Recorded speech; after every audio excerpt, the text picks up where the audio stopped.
see ya. Limes and tequila, can't forget the reefer.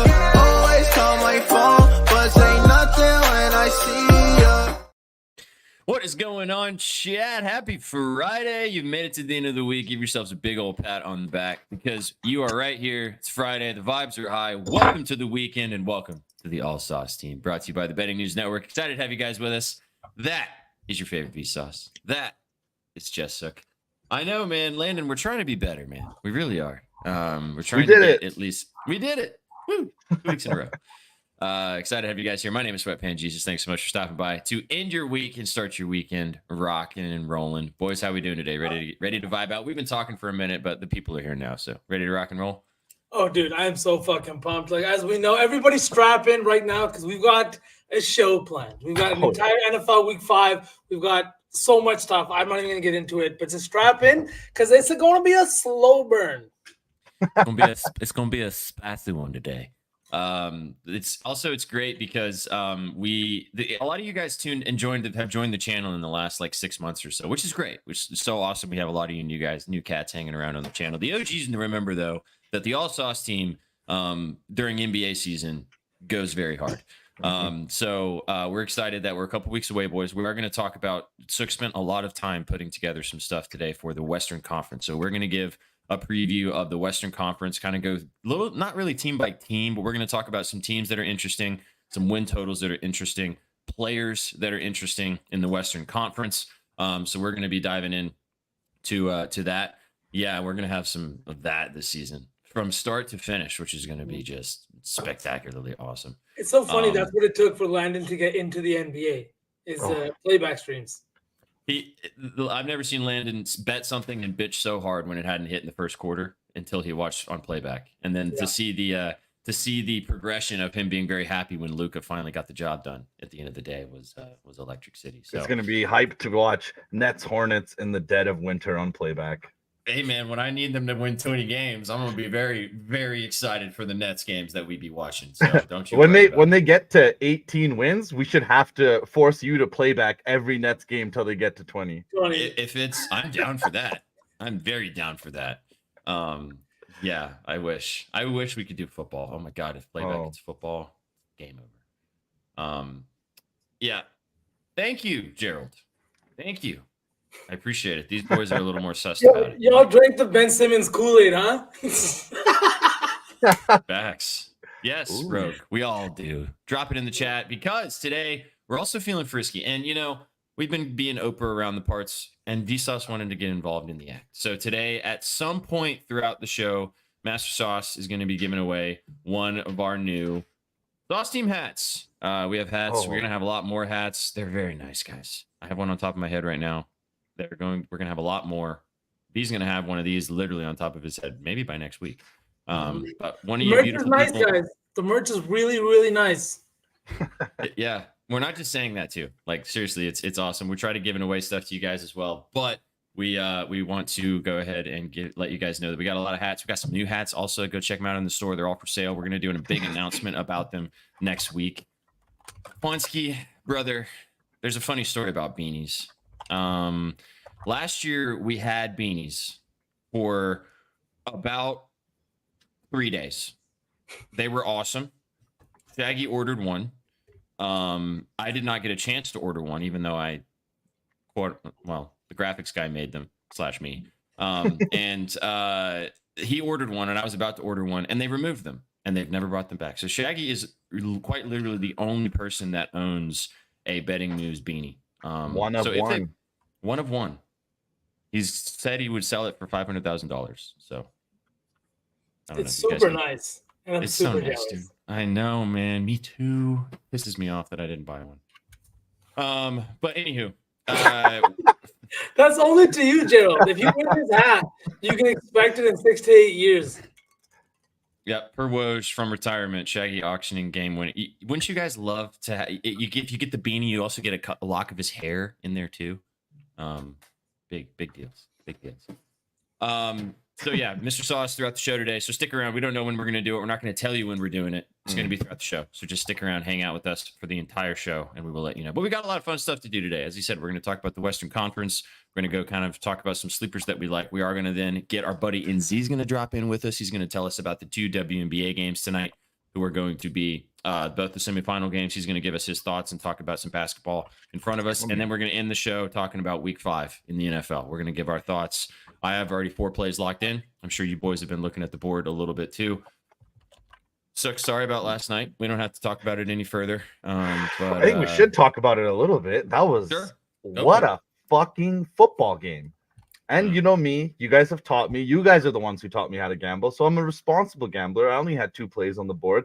I only had the Bucks money line and Mike Evans yards. So at the end of the day, I wasn't that sad on the gambling perspective side. On the Bucks side, heartbreaking. Absolutely heartbreaking as a fan. But I'm sure as you guys, V, you had the Falcons. SPJ, you were just enjoying the game. So I'm sure you guys were fucking smiling ear to ear. All right, so I had Bijan over 24.5 receiving yards. And as we know, 5 you stop bang. Rogue. Holy fuck. Whoa. All right, hang on. Pulls up 3-pointer. Appreciate you, Rogue. It's good. Wins the Much game love, at man. the buzzer. Absolute goal. Oh, and we'll just do this because I know the chat's going to be mad if we don't. That's what we do. We bring the boom. We bring the boom. Dropped a new song also. I don't know if you guys heard. I did hear that. I wish I did. Brandy, 5 units sub bang. Holy fuck. Another one? Yeah, Oh Brandy. my Whoa, God. boys. Holy. Wow. Boys, y'all are too much. There's the hype train. Oh, man. Oh my God. I need to get more buttons. Vibes are to play fucking with. high, boys. Vibes Yep. are high. Vibes are so high, boys. Let's fucking get it. Cheers to Friday. you, chat. Rogue again? Are you serious? Holy Oh shit, my Rogue God. again, yes. Bro, what is going on? Press some musical buttons. We bring the boom. That's what we do. We bring the boom. We bring the boom to you. We bring the boom. Feel gritty for one Bring more the time. boom to everyone. We bring the boom. Your favorite father and son. We love you, Rogue. We love all you guys. Appreciate Yeah. you guys tapping in with us. Oh, look who got a sub. Look who got a sub. Now. Wow, Betsky. What a guy. Poor Kobe still out in the cold with no sub. This is true. This is true. Man, we love you guys. Thank you very much. Get the weekend rocking and rolling. We absolutely love to see it. Sook, I know you hate this, but should we just go ahead and do the duckies now? I feel like the vibes are high. Yeah, we can do the Let's duckies go to right now. duckies. We can do the You duckies. know, get the duckies up Somebody. here. Duckies for the giveaway. One of you guys is going to be the second owner because Master Sauce is already. I mean, it's basically his name of the show, so you know he has to own one of these. You guys didn't know Vsauce created the show because Vsauce is a goat. All sauce team. Sorry, go ahead, SPJ. Thank you. I was just saying, getting one of these hats on top of your domes. One of you bad boys. I can't wait. Drop a dub in the chat so Sook can know who he needs to put in the duck race.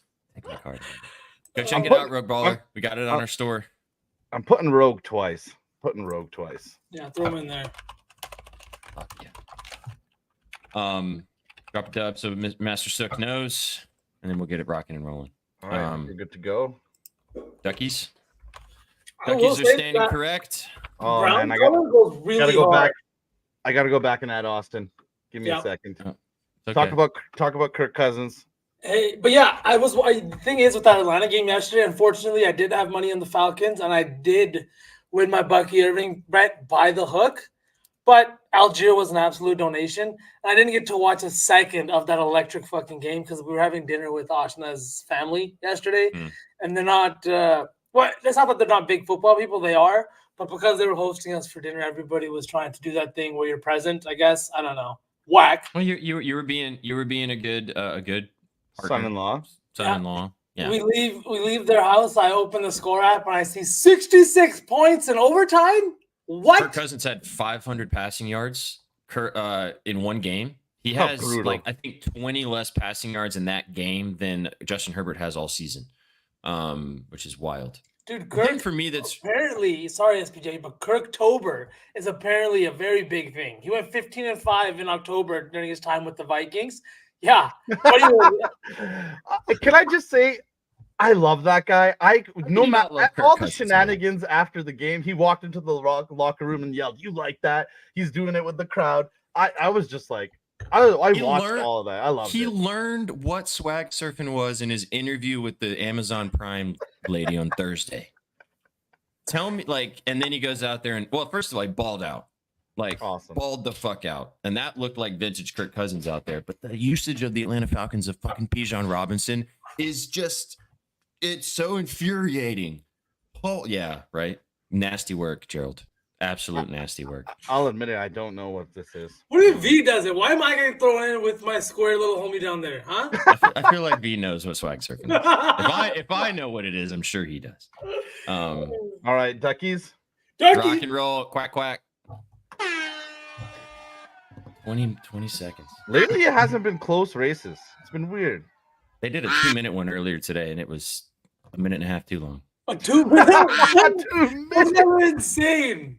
Oh, Rogue is making moves at the top. Oh, if Rogue Rogue! wins, it's Oh, it makes sense. It makes sense. Let's go. Let's go, Rogue. Deserved. Rogue, you deserve it. Well, Rigged, sir. but you Bro, deserve drop it. your Twitter handle in the chat, and I will hit you up right now. Landon, you won literally the last like 6 races over last. Respect. Love you, brother. Great. Thank you for the Indeed. Love it. Love it. Love it. Was this rigged? It's nice that he's asking. You know what I mean? Not accusing us. So Shag, they did a one earlier today, and Shag's dad won. That's like the 3rd race that Shag's dad has won in the past like 6 races. Wow. Which is wild. Congratulations, Rogue. Please drop us a DM for at your betting news, or get in touch with one of us individually, and we will make sure that you get your new hat, which can't wait for you to rock and wear. So appreciate your support. Thanks for the subs always. What a Rogue's the start, goat. man. What a start. But yeah, before we get into the Western Conference and all that goods, I would bet on Bijan yesterday. And I know we've talked about it a lot last season from a fantasy perspective, but watching the Atlanta Falcons misuse his talents is wild to me, man. And like, this is the first time that I've watched an Atlanta Falcons game front to back since like last season. And like, they're still doing it. They don't have him out there on key plays. He's such a great running back to catch the ball out of the backfield, and they just don't acknowledge him. They have him in fucking pass pro. It's like you're using one of your best weapons out of the backfield as a pass protector. What are we doing? Mhm. It was very wild. I mean, again, I bet on it, so I knew that shit was cake pretty early on, just by the way they were using him. But what are they doing with this guy? He's gonna move and get out of Atlanta and go to like Dallas and be a stud, because this misuse is fucking terrible, man. I mean, me and SPJ were texting about this last night. Now it's 2 different coaching staffs, and it's He not doesn't like suck, a, Gerald. it's not an OC problem. It's not a problem about touches. There's 2 full coaching staffs that have not felt like we need this guy on the field every single play. He has not been this, like, SPJ, we were texting about it last night. Like, he's only had a few 100-yard games. He's only had a few games where he's had over 20 touches. It's very puzzling when you see a guy drafted that high with that much hype, and for some reason the expectation was 100, like Derrick Henry style production, and it just hasn't been that.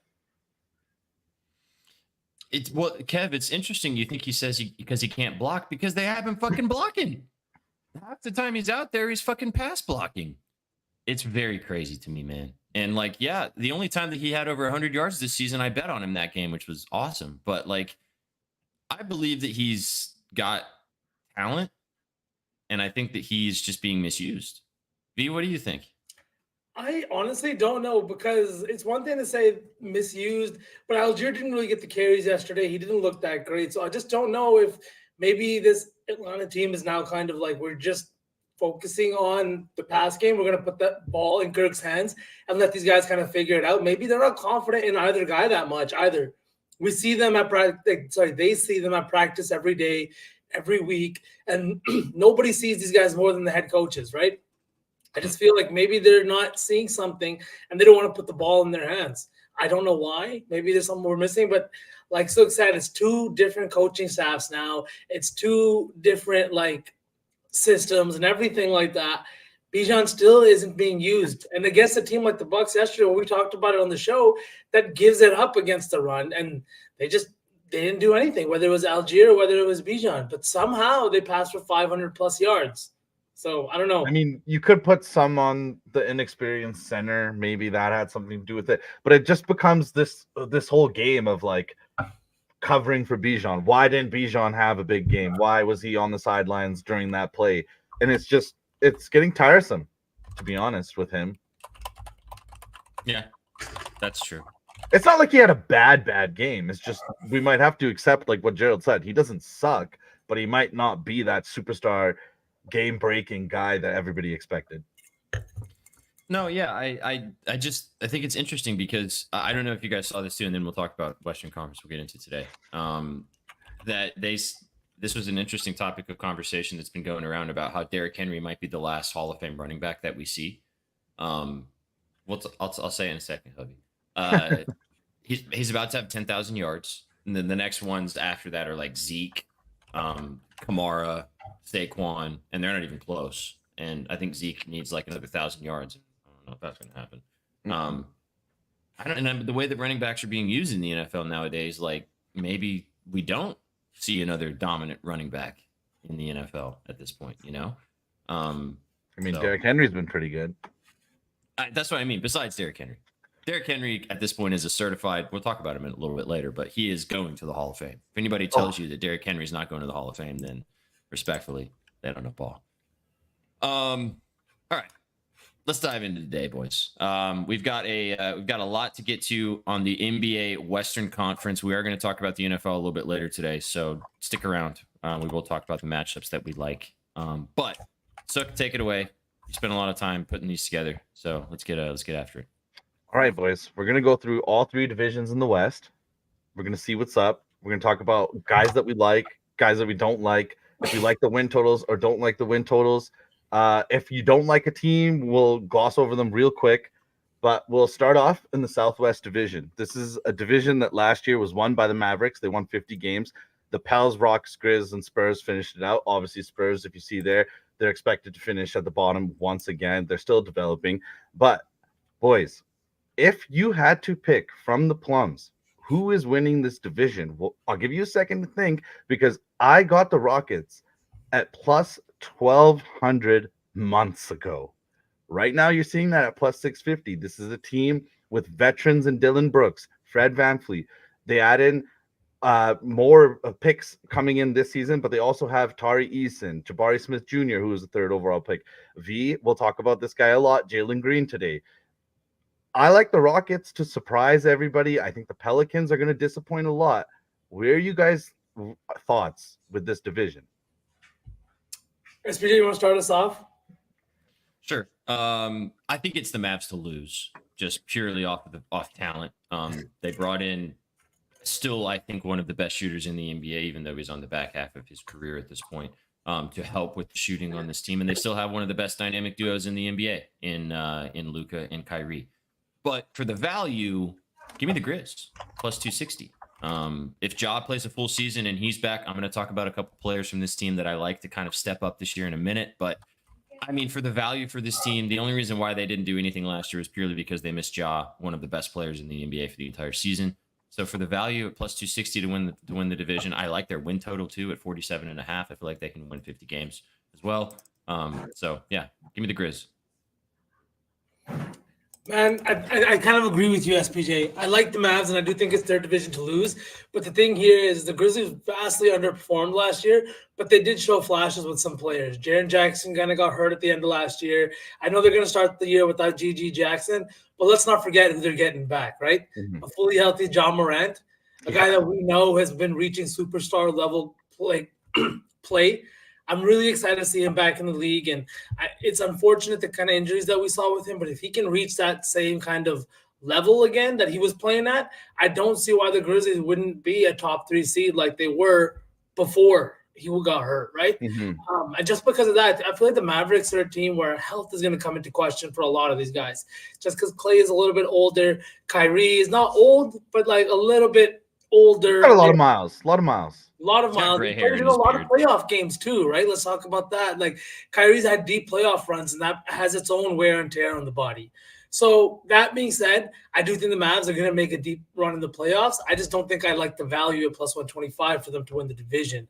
And like losing out on that much value on the Rockets, like Sook said, he got them at plus 1,200, right? Yeah.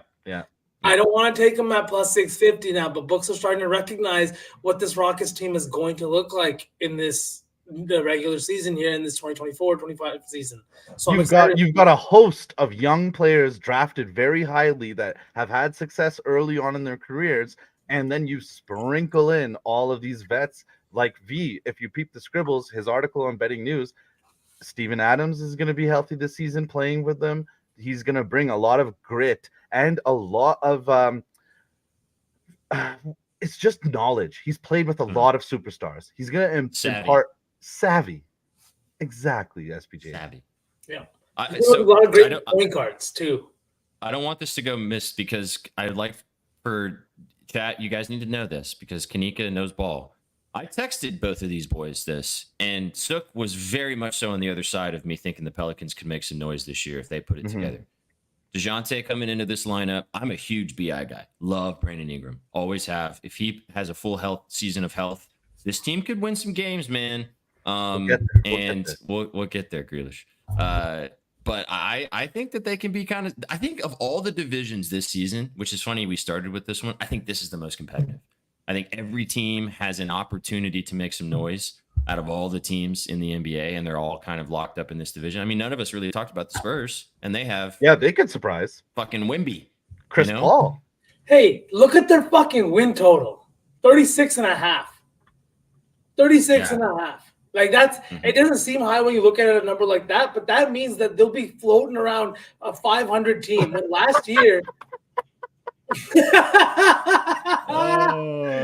Oh man. And just so you guys to just gloss over Hovey's comment, just so you guys know, the plus 2200 is for them to win the division. The actual win total of 36.5 is a minus 110 on Bet Online. It's not something outrageous. The Spurs, like I've said with the Rockets, they sprinkled in some vets and Collins and Chris Paul, and they also have some guys that could take next steps in Keldon Johnson, Devin Vassell, and obviously Wemby. You can bet on Wemby to have 11 steals in a game. You can bet on Wemby quadruple double. This guy is an insane hooper, and it's going to be interesting to see how this division shakes out. I agree with SPJ completely. This is a banger of a division. That's why I thought we should talk about it first, because every single team here looks like a playoff contender thanks to the play-in. Can we move to talk about our players in this division that we're kind of looking at? Because I want to talk a little bit more about I'm gonna hop, because I had two players and Vsauce fucked with me because he was like, you're only supposed to pick one guy per division. But mine is twofold. Because Zach Edey, which got mentioned by Grealish's Cavs, I don't think that Zach Edey is going to come in and totally change the NBA. We've seen big guys come into the NBA and be fine, right? But he's not really a stretch big. Like, he doesn't do what Wemby does, right? But the reason why I'm including Edey in this conversation is because I do think that he's going to make a difference. I think that Ja is going to find ways to get this guy open. And as we've seen with him, when he gets open and when he has opportunities, he can score. But I think that this is going to be ginormous for Jaren Jackson Jr. Because Jaren Jackson Jr., like when did Jaren Jackson Jr. and this team have the most success? When they had Steven Adams. What did Steven Adams do? Steven Adams was that big dominant center. I'm not saying, I mean, Zach Edey probably has more offensive skills. Physically dominant. Physically dominant, right? Jaren Jackson now doesn't have to be the massive shot blocker that he needs to be. He doesn't have to live down low. I mean, Jaren Jackson Jr., I would say, is a stretch five. He is a guy who can live on the perimeter. He can shoot the three. He can be offensively dominant if he doesn't have to have the defensive prowess. I compare it a little bit. Now, chat, I am not saying that Jaren Jackson Jr. is Giannis, so relax. But this is a little bit to me like the Bucks lineup with Brook Lopez and Giannis on the same squad, right?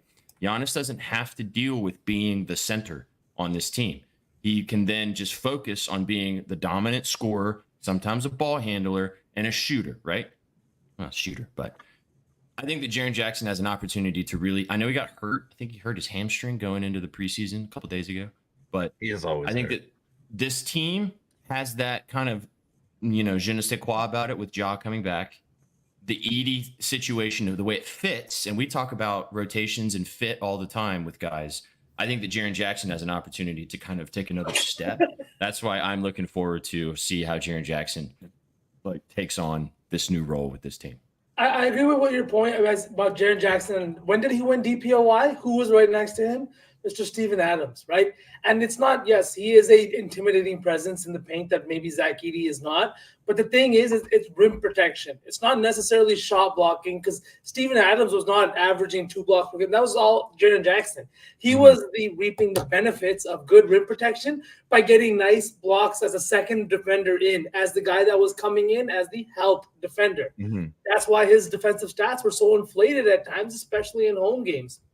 Now you have a guy who's going to be standing there at 7 feet tall and providing you that same kind of rim protection, making people not want to go inside or even think twice and hesitate. And it's that little bit of hesitation that allows guys like Jaren Jackson to thrive and to block your shot into the 5th or 6th row. Yeah. Real quick before I go with the guy I like, I want to comment about this with Rogue Baller. This is definitely a very, very, very good point. I agree with it. But the one thing we got to play devil's advocate with is Zach Edey returned to the NCAA because he didn't like his draft position. What happened? He got all the way to the NCAA final. Correct me if I'm wrong, right? Did he not? Yep. Exactly. So what happened this summer? He did not have last summer before. He did not have a good showing with Team Canada. So what happened this year? Team Canada did not play him properly. So this year he said, you know what? Fuck you. I'm going to go focus on my season with the Grizzlies. I'm not going to come play in the Olympics. I'm going to focus on my future with the pros. So I think Edey is a guy that is committed to making it work with this team. And I don't think he's going to have a season where he's contending for Rookie of the Year. Maybe he does, maybe he doesn't. But I think he's very much a guy that could average 12 and 7 and be a very good contributor with high field goal percentages. And we could be betting him all season long, especially in the early start of the season where his lines could be completely wrong. I think it's just going to depend on health and involvement because you could maybe see him. And we don't, maybe Zach Edey has stuff in his bag we've never seen before. I mean, at Purdue, he didn't have to be a Alperen Sengun type of center. He was more of just to go down low, catch the ball, turn and, try to make some shots. But I don't know. I like it better for Jay, because I feel like that he's now going to have an opportunity to be a little bit freer, which we saw his best seasons, as he said, winning the Defensive Player of the Year with Steven Adams in this lineup. So, yeah, that was mine. That's why I said 2 players. I like both guys. I think both guys will thrive off one another. I think early on in the season, those are great targets. Especially if you think the Grizzlies are going to be good. If they're going to be good, both of these guys are going to have to contribute this year. Ja can't carry this team. I know Desmond Bane can score, but they have to have both of these guys making meaningful contributions. Maybe even JJJ having a really kind of breakout season to be a 50-win team. So you have to kind of look at it how does that happen? Both of these guys are good. Yep. So if you don't mind, talk about Jalen Green. Can I give my little spiel on this guy and why I think he's going to be fantastic? Oh, definitely. We should talk about the Rockets for sure. Go to Jay Green.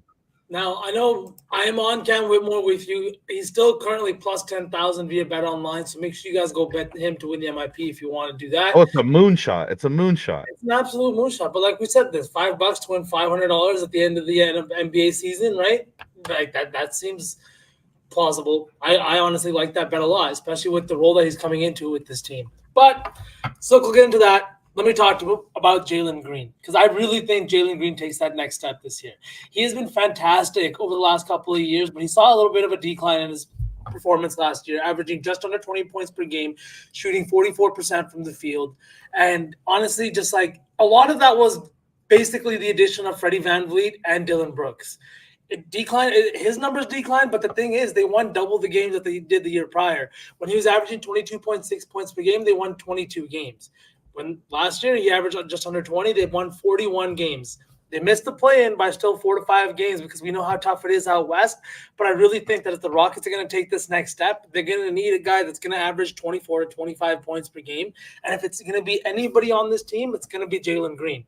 The Rockets have set up this team for the future to be Jalen Green and Alperen Sengun. That's the direction they've chosen to take. And with that, they've added role guys like Freddie VanVleet and Dylan Brooks, who have been fantastic for the culture, I think. And I think it's a big reason they won 41 games last year and were contending for a playoff spot. Green's been talking here during media days saying we got a taste of what it meant to play meaningful basketball last year and play for something. This team is coming out hungry. Freddie is a former champ. Brooks has been in the postseason with the Grizzlies and been very, very competitive. Now you add a guy like Steven Adams, who has played with greats like Russell Westbrook, Paul George, Chris Paul, and now fucking John Morant. And we saw John's numbers jump. He was a 29% three-point shooter with Steven Adams off the court. That number jumped to 34%. It jumped 5% with Steven Adams on the court. Reason being, he is a big, lumbering dude that you don't want to run into on the screen. So when you hit that guy, the amount of separation that the guard's going to get is going to be huge. Who's going to benefit most from that? The guy like Jalen Green, who's going to be running off of screens, looking for open three-point shots. Last year, after the trade deadline, I keep saying trade deadline. After the All-Star break, we saw his numbers jump up again to just under 23 points per game. He was shooting 45% from the field and almost 37% from three. That's more what his game is like. And as the floor opens up, as this Rockets team figures out what they're doing, I think Jalen Green is going to be the head of this snake. 24 to 25 points per game is what I'm projecting for him this year. And I think that's enough to get him that MIP entering his fourth season. We've kind of, you've talked about this. We've talked about this team quite a bit.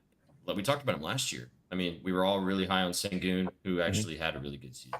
And Jalen Green has the opportunity to take that step. I like it a lot. I know Chad likes it too. We're going to be betting his points quite a bit this season because he definitely kind of. Speaking of Sengun, sorry, SPJ, we were betting his points early when the lines were low. We were betting his assists a lot when the lines are low. With Cam Whitmore, I'm going to be betting his threes and his steals early while the lines are low. For your guys that you picked for the Southwest Division, what lines are you going to be looking at to attack early on? What do you mean specifically? Like with Cam, I'm going to be looking at his steals and his threes because usually for Edie, is it going to be his points or his rebounds? V, are you going to be looking at his points or his threes? I'll be looking at Jalen Green's threes because I think that's where he's going to see the biggest jump in his three-point percentage, especially the way he finished last year and seeing the increase in volume that he did. I really like the three-point line because especially at the beginning of the year, everyone's three-point line starts a little bit shorter than where it's going to be. Mid-season, you'll see the 2.5 for plus money. But right now, I'm predicting we're going to see a 1.5 line, probably juiced to minus 160, minus 165, something like that. I'm going to be riding his 3+3s probably nightly for a little bit because I really think that his three-point shot is going to take a step this year. It's interesting you guys both chose Rocket players. We're big on this Rockets. Like we were on the Magic last year. Feeling bullish on the Rockets. Yeah. I think they're going to be a good You're squad. shooting to the moon with the Rockets, Yeah. All right. Should we keep it moving, boys? Let's rock and roll. All right. Next up, we got the Pacific Division. Suns, Kings, Warriors, Lakers, Clippers. We got a lot of movement on a lot of these teams. The Kings picked up DeMar DeRozan, and they also picked up a few role players. They lost Harrison Barnes, obviously. Vezenkov didn't like it in the NBA. He dipped out. The Suns, on the other hand, they picked up Tyus Jones, Monte Morris. They realized that they needed point guards. The Lakers, they kind of stayed pat. They signed Mike Christie to an extension, and other than that, they just thought their team was good enough. Clippers lost Paul George, obviously, and then from there, we also have to think about: are any of these teams going to make major moves in season? Because you look at those win totals, they're not that high. This is not a team. This is not a division that, weirdly enough, usually has a title contender. But can we actually say one of these teams is a title contender? I think the Kings are, if DeMar DeRozan fits in properly. I already bet they're over 46.5 win total. We talked about it. Was it last week? Or the week before? They're high, but I don't believe in their hopes. I have bet that. So I think the Kings have a great opportunity to make some noise in the West as long as, again, they were good last year. And you're adding DeMar DeRozan, who is one of the best swing forwards in the NBA and is a great defender, which I think they needed on this team. But I like the Kings for the value, man.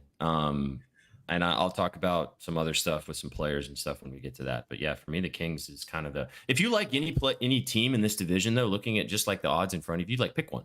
Like all those are great value to win the division. Somebody's fucking winning the division. And you're getting plus 200 for everybody. Yeah, they're all playoff teams, but like I don't think they're all teams that we consider to beat. Sorry to say it, the Celtics. Yeah. Yeah, but Yeah, I think it's only been 35 minutes and we got a proper Celtics glaze. You're welcome for them Well, waiting the 35 leader minutes. But I think you guys know me. with these- Dodge the glaze. Oh fuck, Jesus. Oh god. Oh man! But with these division winners, I don't usually like betting the chalk. But here at plus 210, I think I'm going to go with the Suns. I think the Suns Oh, are going to get it together a little bit this year, especially in the regular season. Now, do I think they're going to compete for a title? I think any team with Kevin Durant is a competitor for the title. Now, they haven't looked as good in years past, but his first year in the postseason with the Suns, he was traded, right? He was traded midseason. There was a little bit of a feeling out process. And this year, with the addition of Bradley Beal, right? They had some growing pains trying to run Bradley Beal at the point. It didn't work. And I also don't think that what Vogel was doing down there with Beal at the point was ever going to work. Well, since you're talking about it, we should move on. It's a great segue into your guy that you're targeting. This is the guy that I'm targeting here that I think is going to have a breakout year for the Phoenix Suns. And I think he's going to be a big reason as to why this team kind of now meshes. It's Tyus Jones. You have a pass-first point guard that can stretch the floor, and teams have to keep an eye on. He's going to hit the three. He's going to find the open man, and he's not going to do anything stupid like turn the ball over, make a stupid play, or try to play hero basketball. You have a guy that doesn't need more than 6 to 7 shots in your offense, and he's going to be playing alongside guys that are very, very high usage players, especially with their situations before they all came together. I love this play. I love Tyus Jones. I think he's going to be a guy that I love to bet this year. I'm going to be looking at his assists. I'm going to be looking at his 3-pointers too, because he's also a 1.5 guy. I think that he's going to have a big year for the Suns team, and he should be the benefactor of a lot of open shots and a lot of just like good shooters around him to provide him great assist opportunities. We saw what he did off the bench and then as a starter for the Wizards last year. We all had a great time betting his double-double for great value at the end of last year, right? Tyus Jones is a great point guard, and look at the deal that he took this year. He took a 1-year prove-it deal to play with the fucking a half. See, there you go. There you go. It's the guy who took a 1-year prove-it deal to play with the Phoenix Suns because he knows that, 1, he's going to compete for the title. He's going to compete in the postseason. And 2, he's going to be playing alongside greats like Kevin Durant, Devin Booker, and Bradley Beal. This is a win-win situation for both teams, and either Tyus gets paid by the Suns next summer or some other team that is desperate for a point guard will pay him a 3 to 4 year deal with more money attached to it. I love this guy. I love his play, and I love his style and how it's going to fit with the Suns this year. I'll talk about. So you guys are probably wondering why I'm saying that one of the best point guards in the NBA is on the player I'm looking forward to think breakout player of the season, as in De'Aaron Fox. But I think that I think the Kings have the opportunity to be one of the best teams in the West this year. I'm high on them. I obviously booked their win total at over 46.5. And I think that if that is the case, that is going to be the further ascension of De'Aaron Fox. He's already, I would say, considered that tier of superstar, but I think that he has an opportunity to put the league on notice and really become a bona fide superstar this season if the Kings win 55 games or something like that. Also, chat, I'll just say this. If De'Aaron Fox has his best statistical season and if the Kings are top 2 in the West, that jersey he's got on, I'll buy this year because look at that jersey, man. That jersey is fresh. He can be inconsistent, which I think is the biggest gripe of his game, is he can have some kind of games where he doesn't perform as well because he kind of is just one of those guys that will do kind of whatever it is to win. And sometimes that means not necessarily shooting as much, whatever it may be. But I think having a guy like DeMar on this team is going to open up the floor even more. And as we know, De'Aaron Fox can get to the cup. So I just foresee a big season from De'Aaron Fox in Sacramento. Yep. And I think it's important to note if you're worried about the spacing from DeMar, Sabonis, and De'Aaron. De'Aaron can hit threes. He's very good. He's improved a lot over his career at hitting those deep range shots. And they have Kevin Huerter, Malik Monk. They have shooters on this roster. They can cover their ass. And speaking of shooters, Max Christie. This is a guy who's drafted in the second round. 2 years he spent on this Lakers roster playing very sparingly for two different coaches. Now he's heading into his third different coach, but the front office has rewarded him with a long-term extension, and it's been very confusing for some people why a guy that didn't play, came out of college early, why he got an extension when other players didn't. Jalen Green did not get an extension, but guys like Max Christie did. Why? Because the front office sees something. He got re-signed for very, very cheap, and he's the son of a former NBA player. And lately, the Lakers had a little team meeting where they all got together and talked about what roles they wanted to have, because JJ Redick said he didn't want to waste time doing that on the first day of practice. They wanted to get ahead of stuff. I love JJ. I don't want to see any JJ fucking hate. No, stop it. So Max Christie here is going to be second in the depth chart on the off guard spot. And I think early on in the season, we're going to see why he got rewarded with that contract. His threes will be very, very good, because last season, trust me, we're going to fade the narrative that he can't shoot, because when he did play last season, we saw a lot of 1-for-5s, 1-for-6s, but there's a reason he was taking those shots. So I think this year we'll see the growth. We'll see why he signed that contract. Early on in the season, I'll be targeting Max Christie's threes very, very heavily every single time the Lakers hit the floor. That's very much a shot. That's a little bit of a moonshot, but I can see it. And we've talked about, and maybe not V, because he has personal feelings about the Lakers, but you and I, Sook, have talked about the importance of what the signing of JJ Redick to this team can mean for the shooters on this team. Just to help them out from a shooting percentage perspective, and just having a guy who was one of the best 3-point shooters in the past 15 years in the league as your coach. So I like it. I mean, I don't see it as being this, and you guys know, He'll be the first to tell you when Sook tells you stuff in the offseason of players that you don't fucking know or think Mayer's not going to do anything. I mean, you're welcome for Bucky Irving. You're welcome for, I can't even remember the ones from last year. These random names were pulling out of nowhere, and then they ended up being contributors on teams that we hadn't even heard of. So I'm not saying he'll be an MIP conversation. He'll just be easy money start the season. Thank you. Bye. See ya. See you next week. What did she do for that? You have a maid?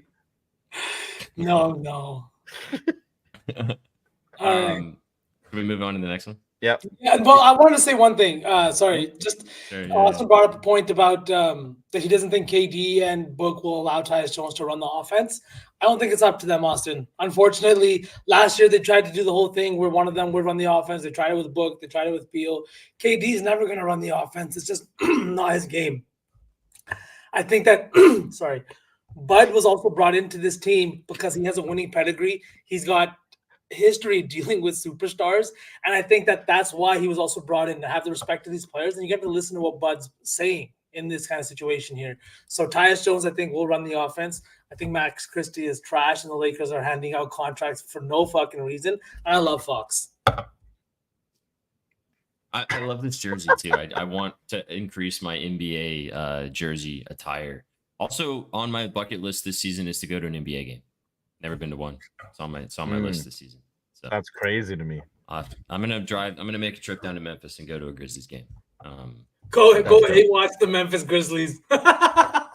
Bruh, I want to go and high five Ja and dunk on him, because I would. Or that Hovey. That sounds like a good time too. Oh, real quick before we move on to the last division, did you guys see Wemby give out his list of dudes he wants to dunk on? No. Pretty funny. I love that dude. And he said crazy shit like, oh, I love Jonathan Isaac. I think he's one of the best defenders in the league. He's got great ferocity and he plays every possession. And that's why I want to dunk on his ass. Yeah. That's what you get to say when you're 6'7", 5", because eventually you're going to dunk on somebody. Yeah. Word. All right, boys. Last division. This division last year had 3 contenders: Thunder, Nuggets, Timberwolves, all finished with over 56 wins. The Wolves don't have a line yet because they made that big blockbuster trade with the Knicks. I think the Nuggets go over their win total, but besides that, we got two bottom dwellers in the Jazz and the Blazers. I don't think they're going to do anything this year. There's not a lot to bet there. That's why that number for to win the division is so high. Are you guys touching anything in this division with the number being so close last year? Everybody was within one win of each other. So I don't think I'd take a division winner, and the win total seems sus too, just because it's just going to be so competitive.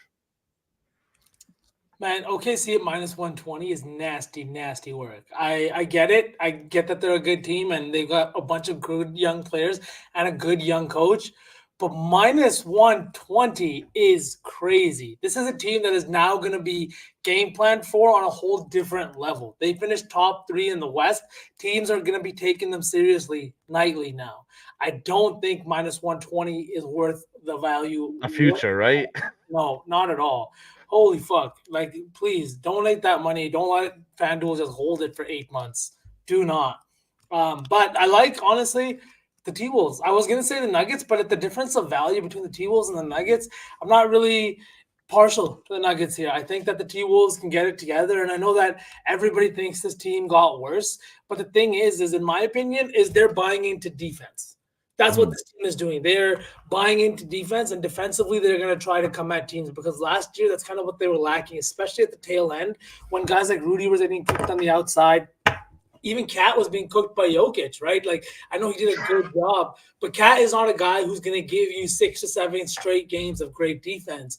He is a scoring big man, right? He's a score first kind of player. And I love that that the Wolves have bought in to defense. You brought in a guy like Dante DiVincenzo. So now you have Jaden McDaniels. And then when he leaves the floor, you know who comes on? Dante DiVincenzo. Guards are going to be going through hell against this Minnesota team. You got a guy like Anthony Edwards out there, Mike Conley, Alexander Walker, right? Every guy coming off the bench, no matter who's playing at the 2 or 3 spot, is going to be seeing hell from this defensive rotation of the Wolves. I don't think that they got worse. I also don't think that they got any better, but I am excited to see Julius Randle and company in this Wolves rotation, because remember when he got traded to New York, right? When he played with that chip on his shoulder? Now, with the entire storyline surrounding Julius Randle right now, the fact that he was at that school donating money 2 days before with the head coach and the GM of the New York Knicks, and then they traded his ass 2 days later without any hesitation. Come on. There's a massive chip on his shoulder, and I can't wait to the Wolves game. I mean, that was crazy shit. Like, Cat went to a charity event the day after the trade because he was like, I don't want to disappoint people. That was a gnarly trade. Yeah. He also went to the soccer game of one of the beat writers for the Wolves because his daughter's a big fan after the trade, because she was super sad and stuff, I guess, about him being traded. So he went and watched her like little league soccer game. SPJ, any thoughts on any teams before we move on to the absolute giant list of players we like in this division? Go ahead and go to the list, because mine is one of the guys you just talked about, which I'm excited to see Julius Randle. I love Julius Randle. I know he's very enigmatic in the way people look at him. You either don't like him or you like him or not. But I think that Julius Randle is an emotional player. He's always been an emotional player, and I think he's going to come in this season, first of all, off of playing 60 games last year. He missed most of the season. So coming in relatively fresh, going to be a little rusty, sure, but I think he's going to come out for absolute blood. And you want a guy that's emotional with a chip on his shoulder. He was already a chip, had a guy he was already a guy that had a chip on his shoulder, and now he has an even bigger one. I really like what he's going to do for this team from an emotional perspective, from a what's the word? Aggression perspective. Like, I just think that he's going to bring a different, like, him and Cat could not be further apart in fucking play style. Like they are Zesty Cat and, Bulldog Julius are not in the same fucking kennel. Like, they're in different parts of that play. So I'm excited to see how that plays out. And then my second one is on the Jazz. I don't know the Jazz are going to be good, but we talked about Will Hardy a lot last year. I think he did some good things in Utah last year. I think they have a chance to be a little improved. And I mean, they signed Lauri Markkanen into a massive max contract. They gave him the backing, and I think he's going to prove them that they made a correct decision this year. He was great last year. They kind of shut him down near the end of the season because they were fucking bad. But I think Lauri's going to be awesome this year. I'm going to be betting on him a lot. I think he's going to take that even further next step. And maybe the Jazz are frisky this year. I mean, they still have Clarkson. They still got some pieces. Maybe they're maybe it's fun down in old Utah. It's kind of the only thing they have down there anyway. So I'm excited for Laurie. They got I think he's hockey gonna now. Yeah, true. Betsky can. I'll fly out to Salt Lake, meet Betsky. We can talk a little bit, and then he'll go to the Utah game, and I'll go to the Jazz game. But yeah, I'm excited for what Markkanen's going to do for the Jazz this season. So was I the only one that was held to one person for these lists? Like that is that how this works, Luke? Yeah, sorry. We sprayed the board. After I saw SPJ was taking liberties with the rules of the game, I thought we might as well talk, because I know you guys like a lot of these guys on the board as well. Who do you want to talk about, V?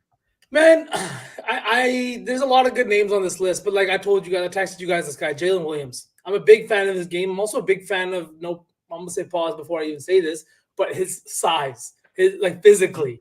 He's a big guy. He handles the ball really well. He's got a great three-point shot. And the thing is, we saw him last year, he makes big shots, like the kind of big shots we see from Derek White. You know what I mean? I love his game. I think that he's played fantastic in his first couple of years. And I think that next year we're going to see him take on even more usage for this Oklahoma City Thunder team, just because we know how good they are. We know how good they looked over the last 2 years. And if Books and everybody are putting OKC up this high already, minus 120 to win the division, and all these kinds of things, I do think that what big shot Derek White, is that why everybody's so mad? What is everybody so mad about? I don't know. You're just getting clobbered for some reason. Is this Derek White? Is that what I said? This Cooper off the screen. What? But that's what Jalen Williams does. There was a bunch of games last year where we saw him hit big threes at the end of games when Shea was out even. And I think that he's going to take that step this year. That is true. No, that's how my brain works. Everybody can eat it, all right? They're very different players. Eat it. No, they are. I didn't say, but like the thing is like I'm trying to think of a player right now that hits a shot at the time your team needs it most. Name another one. That's not like a guy that's Jalen. Or your second option. Who chat, you guys tell me, who is a third option that hits big shots like that you would compare Jalen Williams to? Take a second. There's lots of third options in the league. Oh, who's that guy that hits the back-breaking shots? No, Josh Hart. Oh, this is a good back-breaking rebound. He hits a lot of back-breaking shots. DiVincenzo is also a good answer as well. I'll give it to DiVincenzo. Yeah, he had a lot of Max is gonna get a fucking layup that you're absolutely flabbergasted he made. Top two option for his team. Naz Reid. About third options. Naz Reid. You missed it. V compared Jalen Williams to Derek White, and chat came for him with pitchforks and fire. I heard it. I'm just coming back to listen to the pitchforks. Nice. You know what I mean? Big shots. That's what he does. All right. Yep, he does. But speaking of the Thunder, there's another player that I think is very good that Hovey is talking about. Isaiah Hartenstein could see what Steven Adams saw in OKC, being that pinwheel center that gets a lot of assists early on in this season with good scorers on this roster, like V is talking about with Jalen Williams, SGA. I'll be very happy to bet Isaiah Hartenstein assists to start the season next year. Well, we cashed it out a lot last year on the Knicks when Mitch Robinson wasn't playing and he got full run. I mean, I think we can all agree that the Thunder, even though it's nasty work that their over win total is minus 120, they have everything on paper, right? Like they made all the moves, the right moves. If SGA plays like a potential MVP candidate, if Hartenstein fits in, if Jalen Williams takes that next step, which you were just talking about, V, if Alex Caruso comes in and plays lockdown defense, if Lou Dort can also play a lockdown defense, this team has everything they need to win right now. So, I mean, yeah, like it totally makes sense. Okay, a few last quick points on the last few guys that we haven't mentioned. Christian Brown will be starting for the Nuggets. He'll be seeing an increased usage from three, definitely seeing that KCP role that has left for the Magic. Luka Garza, with that front court thinning and Julius Randle being a little injured, if you don't see Julius early on in the season, you see Luka's points around 6.5, 7.5, take it. He shoots the ball. If he's in the game, he's meant to shoot the ball. Denny Adiva, his PRA might be free to start the season. He's going to be going to Portland where he's going to have a way bigger role. And Naz Reid without Cat had big game after big game in his career. Just like late in last season, he had 31 and 11 against the Lakers when Cat wasn't in there. And Man. Scoot Henderson, if he can improve his ability to finish at the rim and his rebounding, he's going to be very, very, very fun to bet on to start the season because that's a bad team and he's going to get a lot of run. If he can improve his fucking press conference skills too. Holy shit. Guys Dude see was that? high as fuck. Man, I'm looking forward to what I improved on most from last year was or what The I food remember I most ate. was the food. Man, the food. What kind of answer is that, brother? What are we doing? Oh man. It's nasty work for Denny, man. Imagine going from the Wizards to the Blazers. Yeesh. Like, come on. Catching a but- lot of L's early on in your career. Yeah. I think you're right, though. He will get in. I mean, he played really well for that Wizards team. I loved betting on that Wizards team last part of the season last year. Yeah, you were on his Um, double doubles a lot, right? Yeah, his points, his PR was air for quite a bit, but crazy. Well, here's a starting 6 chat or starting 8, however many players are up there. You could put together a nice little squad with this little situation on the screen. Breakout players named half the league. Let's just bring up the entire list of the entire rosters next time, and we can just say all the players are potentially going to break out and do it that way. All right. That was fun, boys. NBA is super close. That was the full Western Conference preview. We got one last little thing that I thought would be funny to talk about before we move on and to WNBA and the NFL. Coaches to get fired. Give me Billy Donovan. The Bulls might get L's, and Billy is a very good coach. He might want to go and try to win with another franchise. Willie Green, on the other hand, if the Pelicans slip, he might get fired as well. Vsauce, you taking anybody? Maybe your boy Doc? Man, Doc Rivers getting fired would mean that the Bucks would be admitting that they made a mistake last year. So I don't think that that's going to happen. Honestly, I think it could be Quinn Snyder. The Atlanta Hawks team is in absolute disarray. They traded away Dejounte Murray, and they're doubling down on Lollipop Head, right? So I don't think it's a good idea, and I think Quinn Snyder might be the what is it? Scapegoat? Casualty. The casualty of a bad Atlanta Hawks team. Not that he's a bad coach, but the thing is you can only do so much with the pieces you have. And ATL hasn't really brought in any good free agents. They brought in Dejounte, which was a failed experiment. Didn't get much in return for him. So I don't know what to expect here, but I could see Quinn Snyder looking for work next summer. SPJ? I like that. I think if I had to pick a top 4, that'd probably be the most, because the Hawks still, I think all the other, well, I don't know, Willie Green, if the Pelicans suck ass, he might get shipped, but yeah. Ty Lue? Michael Malone on this list is crazy at plus 1,600. Plus 1,600 too. Yeah, that's crazy. Man. It's because he's having mad beef for the front office. Really? He's not happy with how Calvin Booth has ran this team since he's taken over. He very much liked the previous tenure.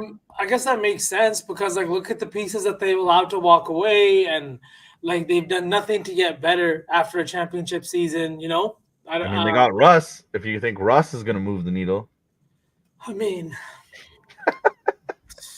why is 2024. somebody's missing on this list? oh, Why it's is not. Why is Joe Mazzulla not like plus 1,000? I don't understand why he's not on this list. I don't get it. Coach in basketball. Where's he at? That is a fantastic place to avoid talking about the NBA anymore. Oh You man. guys see that clip that I sent you about fucking what's his name? Coach for the Heat. Spoelstra? Spo, yeah. He's like, you know, are you guys worried? Like, are you guys game planning for these teams that have gotten better and this and that? Like, are you like basically like, are you worried? Right? He's like, no. He's like, you got to be about that. He's like, if you're not about it, then that you're not here. But you got to be about it. And I was like, that's fucking badass. I love Spo. I hate Spo is a Miami Heat. badass. I hate the whole franchise. I hate everyone that plays on that team. But fuck, I love Spo, man. Goated. Chat. I don't know if you guys know, but I'm entering this season into my my like Joker phase for this year because I got to deal with these 2 championship bozos for the entire season. So you guys are gonna get a lot more rebellious SPJ this year. So I love if you it. guys are just used Does that to mean we're Batman? nice, yeah, sure. you guys are used to nice Jesus, then this year you might see some nasty, dirty Jesus because I can't deal with this green all the time. Yeah, same. Love you, Obi. We love all of you guys. It's all love. I even sometimes text these guys and I'm like, I'm sorry, boys, I didn't mean it. But can't wait till the Knicks implode in January. I don't think they'll implode. We'll get there next week. Tune in next week for the Eastern Conference The preview. last thing we didn't talk about this, but the last thing I'll say, we are going to have NZ join us. He's not with us right now. He'll talk about some WNBA for tonight, and then we're not going to go game by game with the NFL because we don't. I mean, we'll kind of go some bets we like. We'll look at some big matchups for the weekend, and get involved with you guys. But one thing I wanted to say about the West in general, and we didn't really talk about it, bringing up the Mavericks, and I sent this to you, but it's not really a player that's like it's a household name. I think Luka has an opportunity to have his best season of the entire year. His entire career. Thank you. Yeah. His entire career. You have the MVP ticket, do you not? I do, plus 350. And that means that he's going to take a step, right? So that was kind of my point in mentioning that to you guys when I texted it to you, that we could see the best season that Luka's ever had this year. He's the favorite to win the MVP. And I think if he's going to do that, he's going to have his best statistical season, average close to a triple-double, if not a triple-double. This is probably the best roster he's had around him. This is probably the best support from the front office and from his head coach that he's had in his entire career. And I think that this is the best he's felt as a player. So I love what Luke is going to do this year. I mean, I bet on him a lot last year. A lot of you guys did too. He was great last year. We talked about it a lot throughout the season. But I just think that he's going to be fine. He plays through it all. He's a fucking gamer. Do you guys know? Remember when his knee would just spontaneously bleed? Like we weren't even sure. Yeah, what was that? What the fuck it was?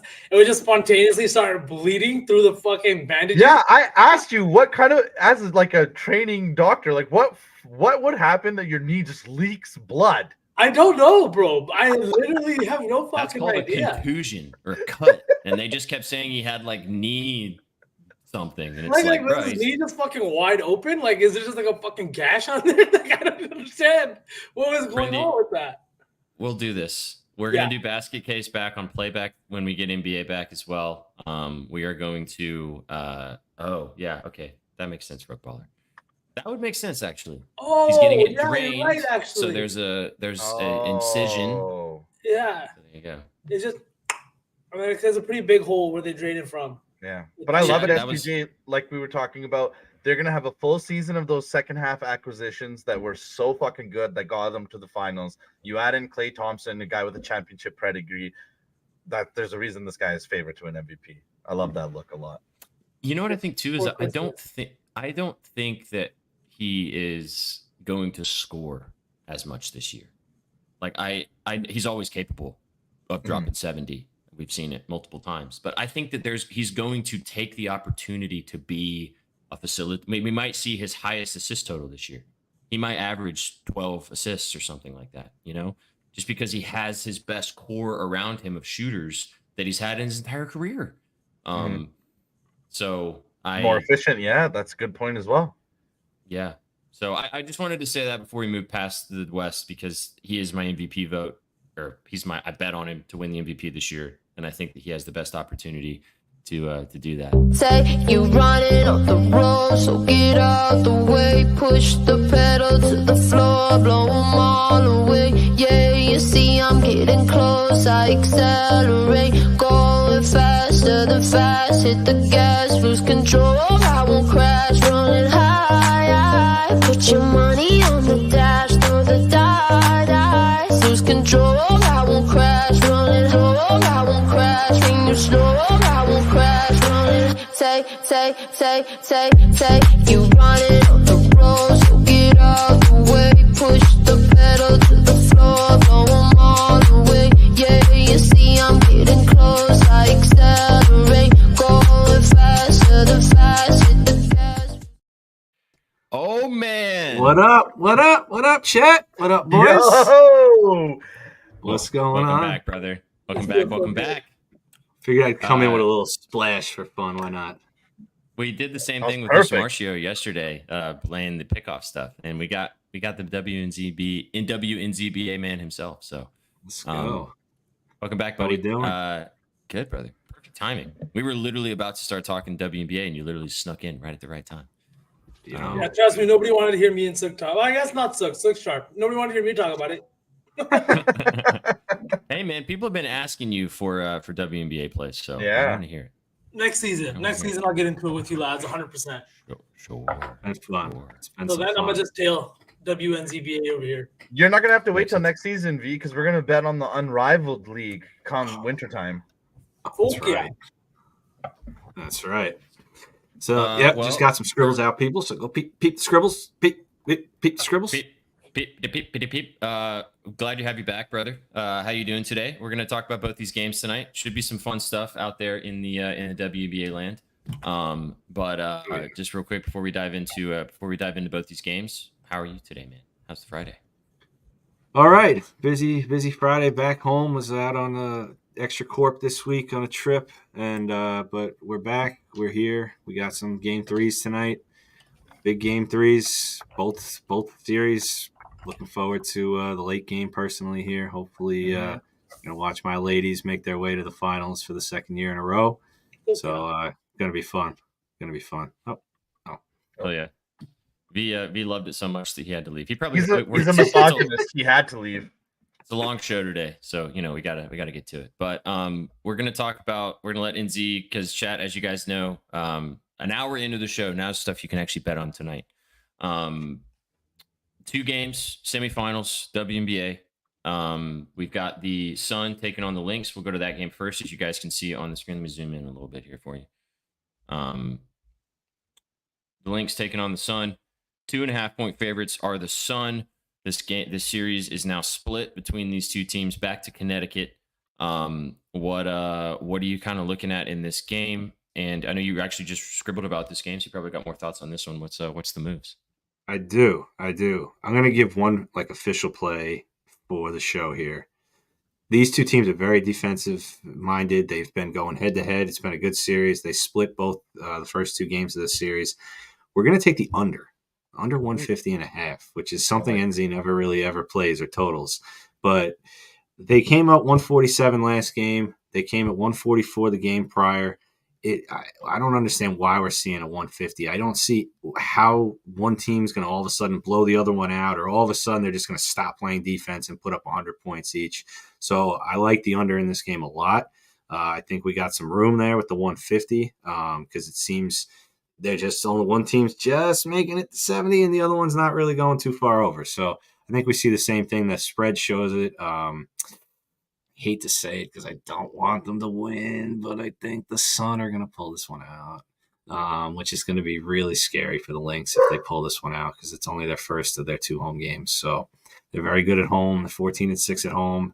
Lynx are 14-6 on the road as well, though, just to go along with it. So it's going to be this series has been a battle. Alyssa Thomas has been physical, man. She's been real physical. Totally on triple-double watch tonight, plus 360 for the kids. I was gonna ask. Let's go. Yeah, she is. I was looking at it, and she's been flirting with it, man. She's been flirting with it all 4 games, and she's 7 home. last time out. Yeah. I mean, she's been real close. It's weird. This series, she's having the double-digit rebounds. She's had 10 in each game back-to-back, but prior to that, she was having 13 assists in each game against the Fever. So I don't know if she was just trying to show up Caitlin Clark or what. But if she can find a middle ground there, we're looking at 10-10. We're looking at a triple-double. So definitely going to be riding that.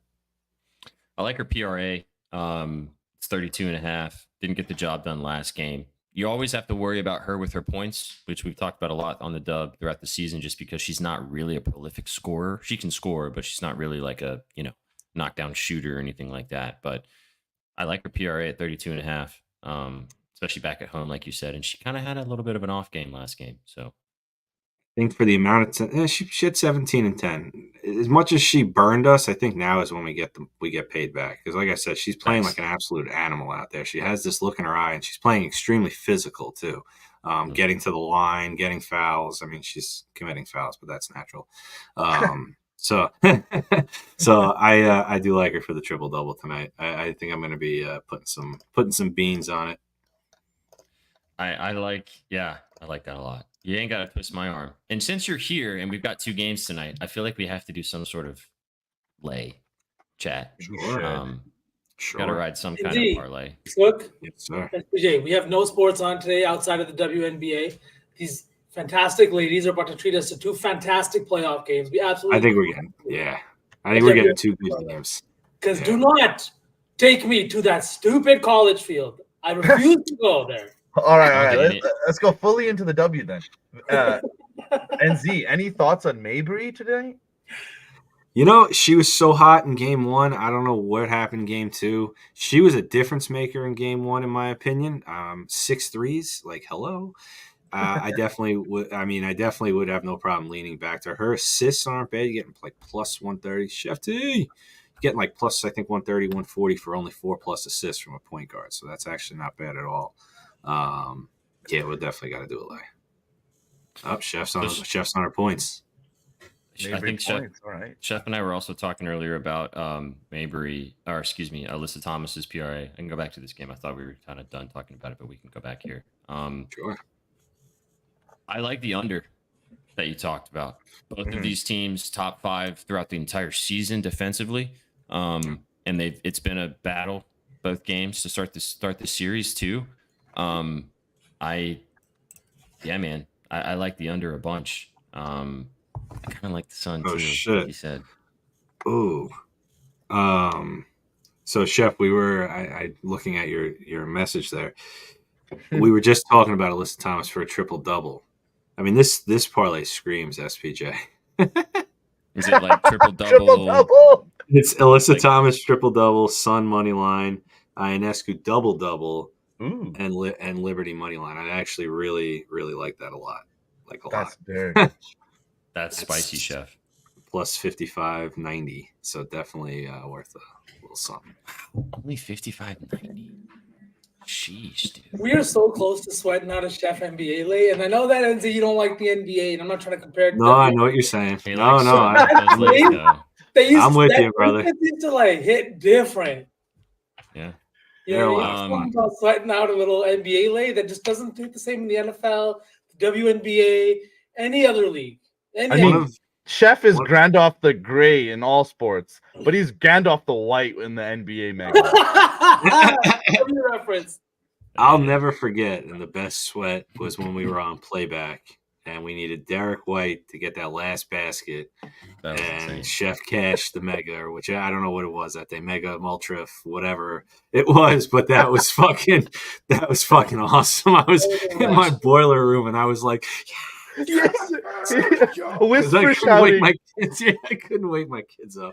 Yeah, plus 50,000. That was electric. Odds Oracle, my man, you're going to find out. When the NBA starts, it's basically we're all going to do what you're looking at right here with us on the screen, but you'll be able to watch the games with us. It's going to be electric. You'll find out. Follow us right here on the channel on Twitch, and then you'll be able to watch and get involved with us when the NBA season starts. It's going to be electric stuff. It's Give us a follow on playback. There you go. Yeah, Bang. Get ready for Free. the Go season back right to now. school. If you It's haven't free. seen playback, you'll dig it. Yeah, it's awesome stuff. That's where we found JoJo. That's where we met JoJo. Yeah. Facts. All right, so back to this game, man. Do we want to? Can I get a token? Hell yeah! OG comment right there. Our OG.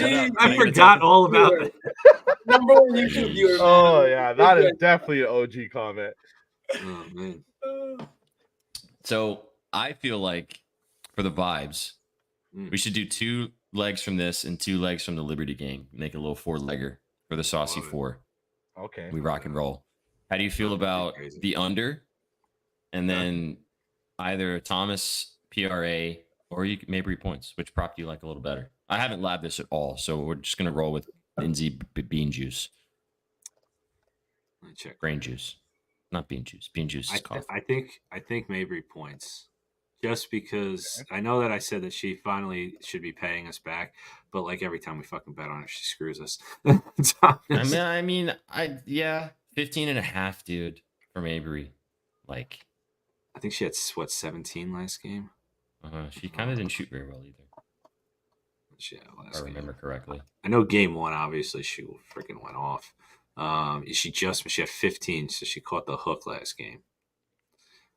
Oof. She's right in there though. I mean, I kind of like the points only because Alyssa Thomas gives me PTSD. But I mean, Let's do Mabry. her PRA has been money though the past 4 games, and that's all playoff games. Do we have to flip a coin or something? What happened to the screen? Is everybody else getting the same message I am? Yeah. For some reason we Yeah. dropped on an X. Yeah. I guess But- X Fucking had some Elon? sort of. I guess X had some sort of issue. That's okay. Oh. Our Twitch viewers are here, and we love you There guys. we So go. that's all that matters. And YouTube. And And, Isaiah from yeah. YouTube, and can't forget. Twitters, Sorry. in case you're still here. We love you guys too, in case Yeah. you're listening. And if you're still watching on X, we love you and appreciate you. But we just got told that we got kicked off of X on the stream, Yeah. not in general. Actually, man. All right. What are we going with? Who makes the call? We got heads. Oh, we don't have the tails. rig. We don't have the rigged coin. We have your coin. We Can't have say a it's real rigged. coin. All right, I'm a real coin. I'd be like that, Mr. Geppetto. Last week he made multiple Pinocchio references. It was very fucked up. 2 in like 5 minutes. It was a lot. This was a bunch. I say we go heads PRA for Thomas, and then tails Mabry points. Sure. I like that. I like that thoughtful process. All right, here we go. And it is heads. Heads. Rigged. Let's go. Is that JFK? Rigged. So we're going So- PRA, right? Thomas PRA. We can pitch at her one more time for the vibes. All right. So under She owes us. She does, dude. She does. She owes us. Under 150 and a half, and then Alyssa Thomas over 32 and a half. What Yeah. the fuck? Yeah. Okay. Okay. Those are our first 2 legs. Let's swing to the next game. And as I said, NZ wrote about this game. Go check it out. Go peep the scribbles for free at bettingnews.com after we're done. Check out what he's got. Okay. Your team. I have a thought on this game. I haven't looked at it, but just the plums. But I want to hear what you have to say about it first. Liberty looking to sweep the Aces. Aces back at home, 3-point favorites. Over-unders 165. What do you think about this one? Dude. I mean, showing plus money by my girls with the way they're playing right now is fucking sexy. They just they are just on point. I don't know what else. Sabrina is playing out of her mind, even with Stewie playing a little off last game. Jonquel Jones has Asia's number. I mean, I don't want to I hate to say it that way, but she has been playing her defense on her ridiculously. She's grabbing boards. Asia's been doing her thing, but they can't win games. They're in their head. Who's their coach again? Becky Hammond, I believe. Becky She is Hammond, yeah. pissed. She is not a happy camper, and I love it. I don't see. I see this. This is it for them. The Aces That are team going is home tonight. going through it, NZ, Yeah, on dude. multiple fronts. They are on a if the Sun managed to pull out against the Lynx, the Liberty Sun will be an insane finals. But this is the championship for the Liberty. To sweep them out after losing in the finals to them last year will be such a great feeling. And yeah, man. I mean, I'm glad you said it. We were all thinking it. I was going to say a joke about it. But Oh man. Oh my god, Cook. they look so friggin' good the way they're playing, man. And the Aces almost came back in that game too, but they just couldn't do it, man. Couldn't do it. Serena's been throwing daggers. Give me my girls, And she I'll be finally got soft. it together after being struggling after coming back from the break. But now in the playoffs, she's got her lick back. She's playing great. Dude, she's really ridiculously. I think if they do win it all, I guarantee she gets the MVP without a doubt. yeah. Let's go. But NZ, one question I have for you. I just locked this in when I was looking at WNBA before, because I knew you were going to be on today. Brianna Stewart over 20 and a half points, minus 114. I know that you said she had a bad game last game, but I saw she still took 16 shots. Her volume has been consistent, even though her shooting percentages haven't been. I was just kind of a gut feeling on the road. You need your superstars to kind of show out if you're going to close this team out on the road, because the Aces are what, back-to-back champions, right? Or three-time Back-to-back champs. They've been in this position before. They know they need to win tonight. But if you're going to close a team like this out, you're going to need Sabrina. You're going to need Brianna. You're going to need both of these girls to kind of lead the way. So over 20 and a half points, that feels kind of comfy to me. What do you think? Oh, I love it. She put up 34 in game one, even though she didn't hit her points last game. I mean, she dropped a bomb on them. And like people, I don't know how many people realize it. I know obviously I do, but Brianna Stewart is going to be probably a top 3 all-time WNBA player. I mean, she's one of the most decorated players in women's basketball history, from college straight through to the finals. She's a 3-time champ. She brought the championship mentality. And honestly, to send them home, she needs to come and drop a 30 bomb on their head as well. So I love the points play. Mm-hmm. Okay. All right. So to ride the vibes, Jesus, you're definitely right. I think we just found our next player prop. Brianna, over 20 and a half points, and then the Liberty to cover. That's what I was thinking. Let's grab Shaggy's pillow and take the +3. 100%. Absolutely. Hey, man, Alyssa Thomas, PRA, and the under, and then Brianna Stewart over 20 and a half, and then the Liberty +3 is +1010. It's damn. Chat, if anybody knows what that's from, you get a free mug. Drop it in the chat. Don't Google it. That came together nicely too. It did. No forces. I like it. We even got some V basketball brain juice on that one, which we love. Oh! We got a winner. You just get a mug? What did I miss? Never hit got good, the reference. hit real good. Oh, Never man. hit good, hit real good. Oh, Congratulations, wow. brother. You are a cultured man. Billy Very Bob. cultured. She's a ticket. Straight in the strip club. Oh man. Oh, I remember now. You remember? What Yeah, I do remember. 10-10. Shall we not overthink it and that be it? Yep. I think so. 10-10 sounds pretty good. I'm gonna put $10 on it to go with the 10-10. 10.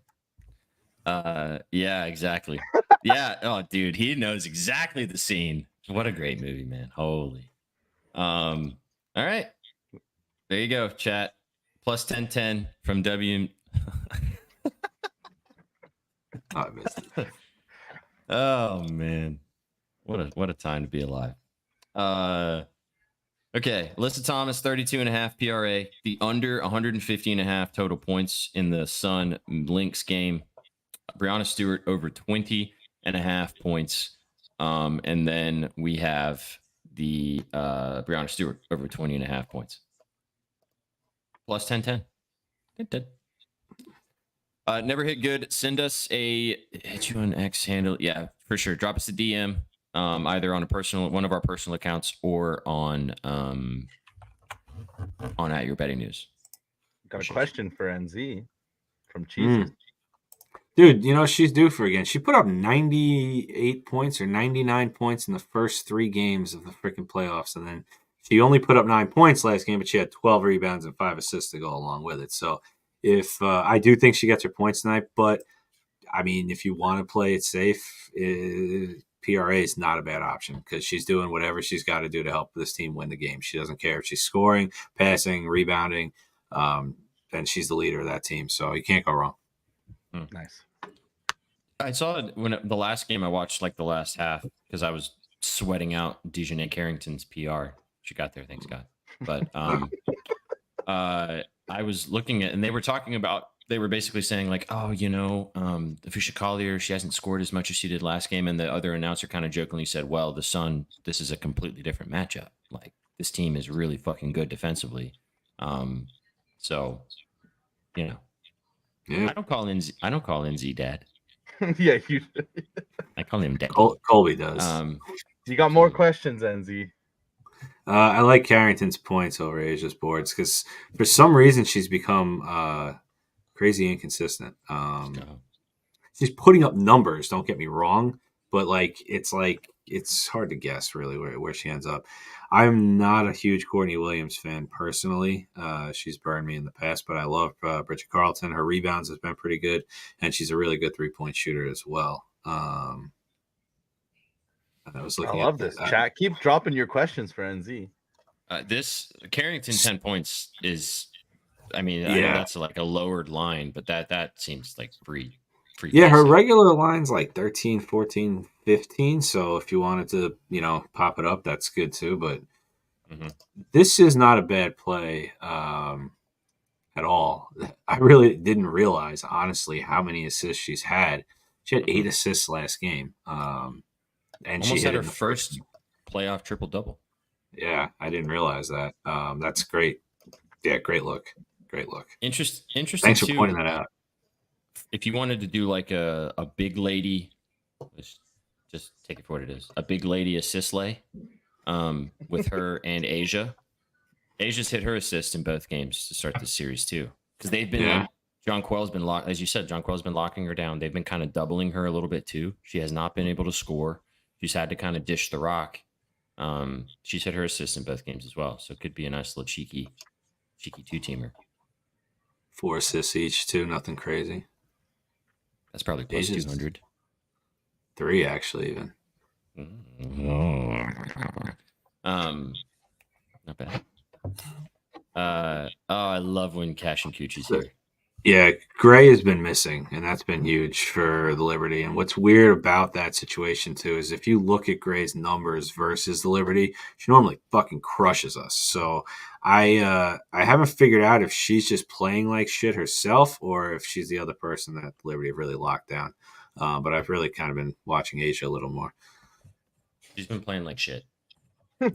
Yeah, she hasn't been scoring. I think she's been putting up some assist numbers, which she's normally good for. But she put up 4 points in the first game. I mean, it's not really going to do it. She had a better game last game though. 14-7 is solid.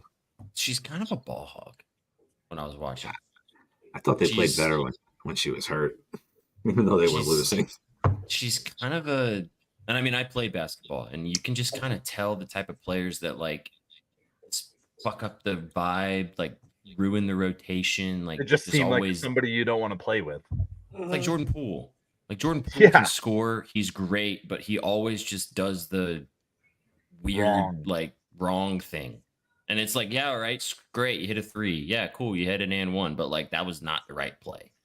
That's what Chelsea Gray kind of reminds me of. Like she does like just ball hoggy type things. It's just weird. I'm gonna watch it closely today, just because of all of this now. Because I'm still trying to get into good, man.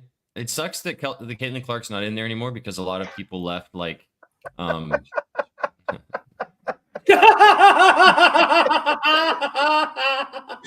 gonna get like the equivalent of like Ace's champagne in a bottle. Holy shit! Oh, man. Yeah, she's just one of those players, man. All right, well, that's so nice seeing you, brother. I know V is look at V. Right. He just can't even stop smiling. He's so happy. I just been looking at NZ the whole time. I like that hat, V. Oh yeah, I got you, baby. We're going deep into the postseason.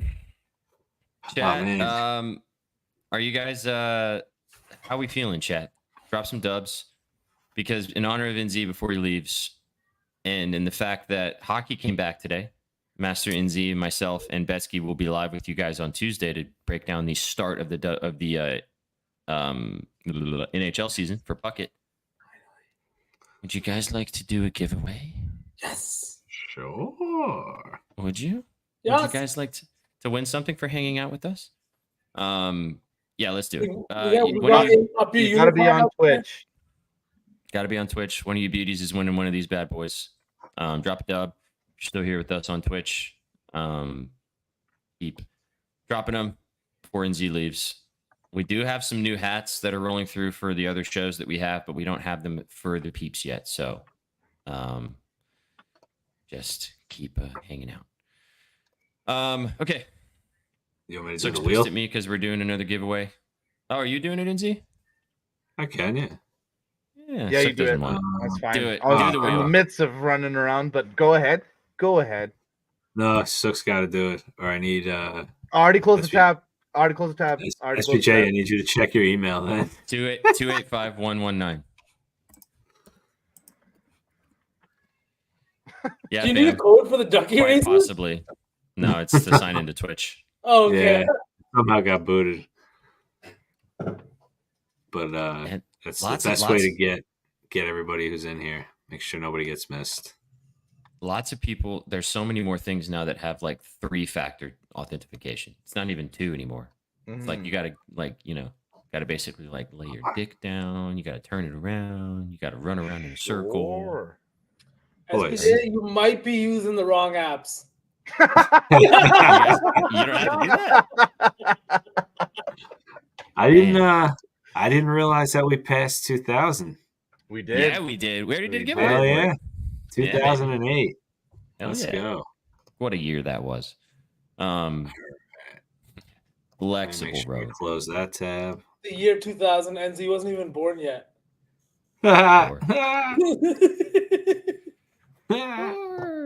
Hey, look at all you beauties. Oh, All the right, one of you wheel. boys, ladies, gents, ladies and peeps, one of you peoples is winning. Let's rock and roll. Spin it. Somebody make the wheel noise. I hear it in my ears. Oh,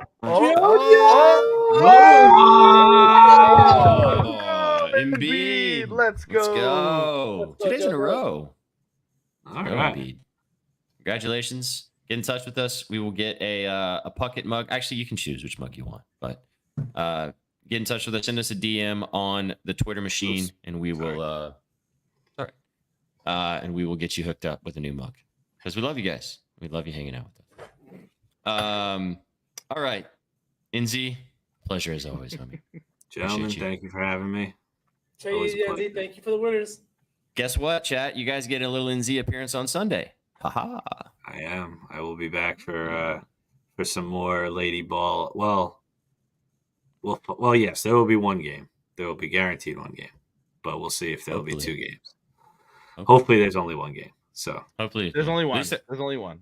there will be one for yeah, sure. we'll say it like that. Regardless. I'm All right, taking bud. that money line, NZ. Yo, let's go, buddy.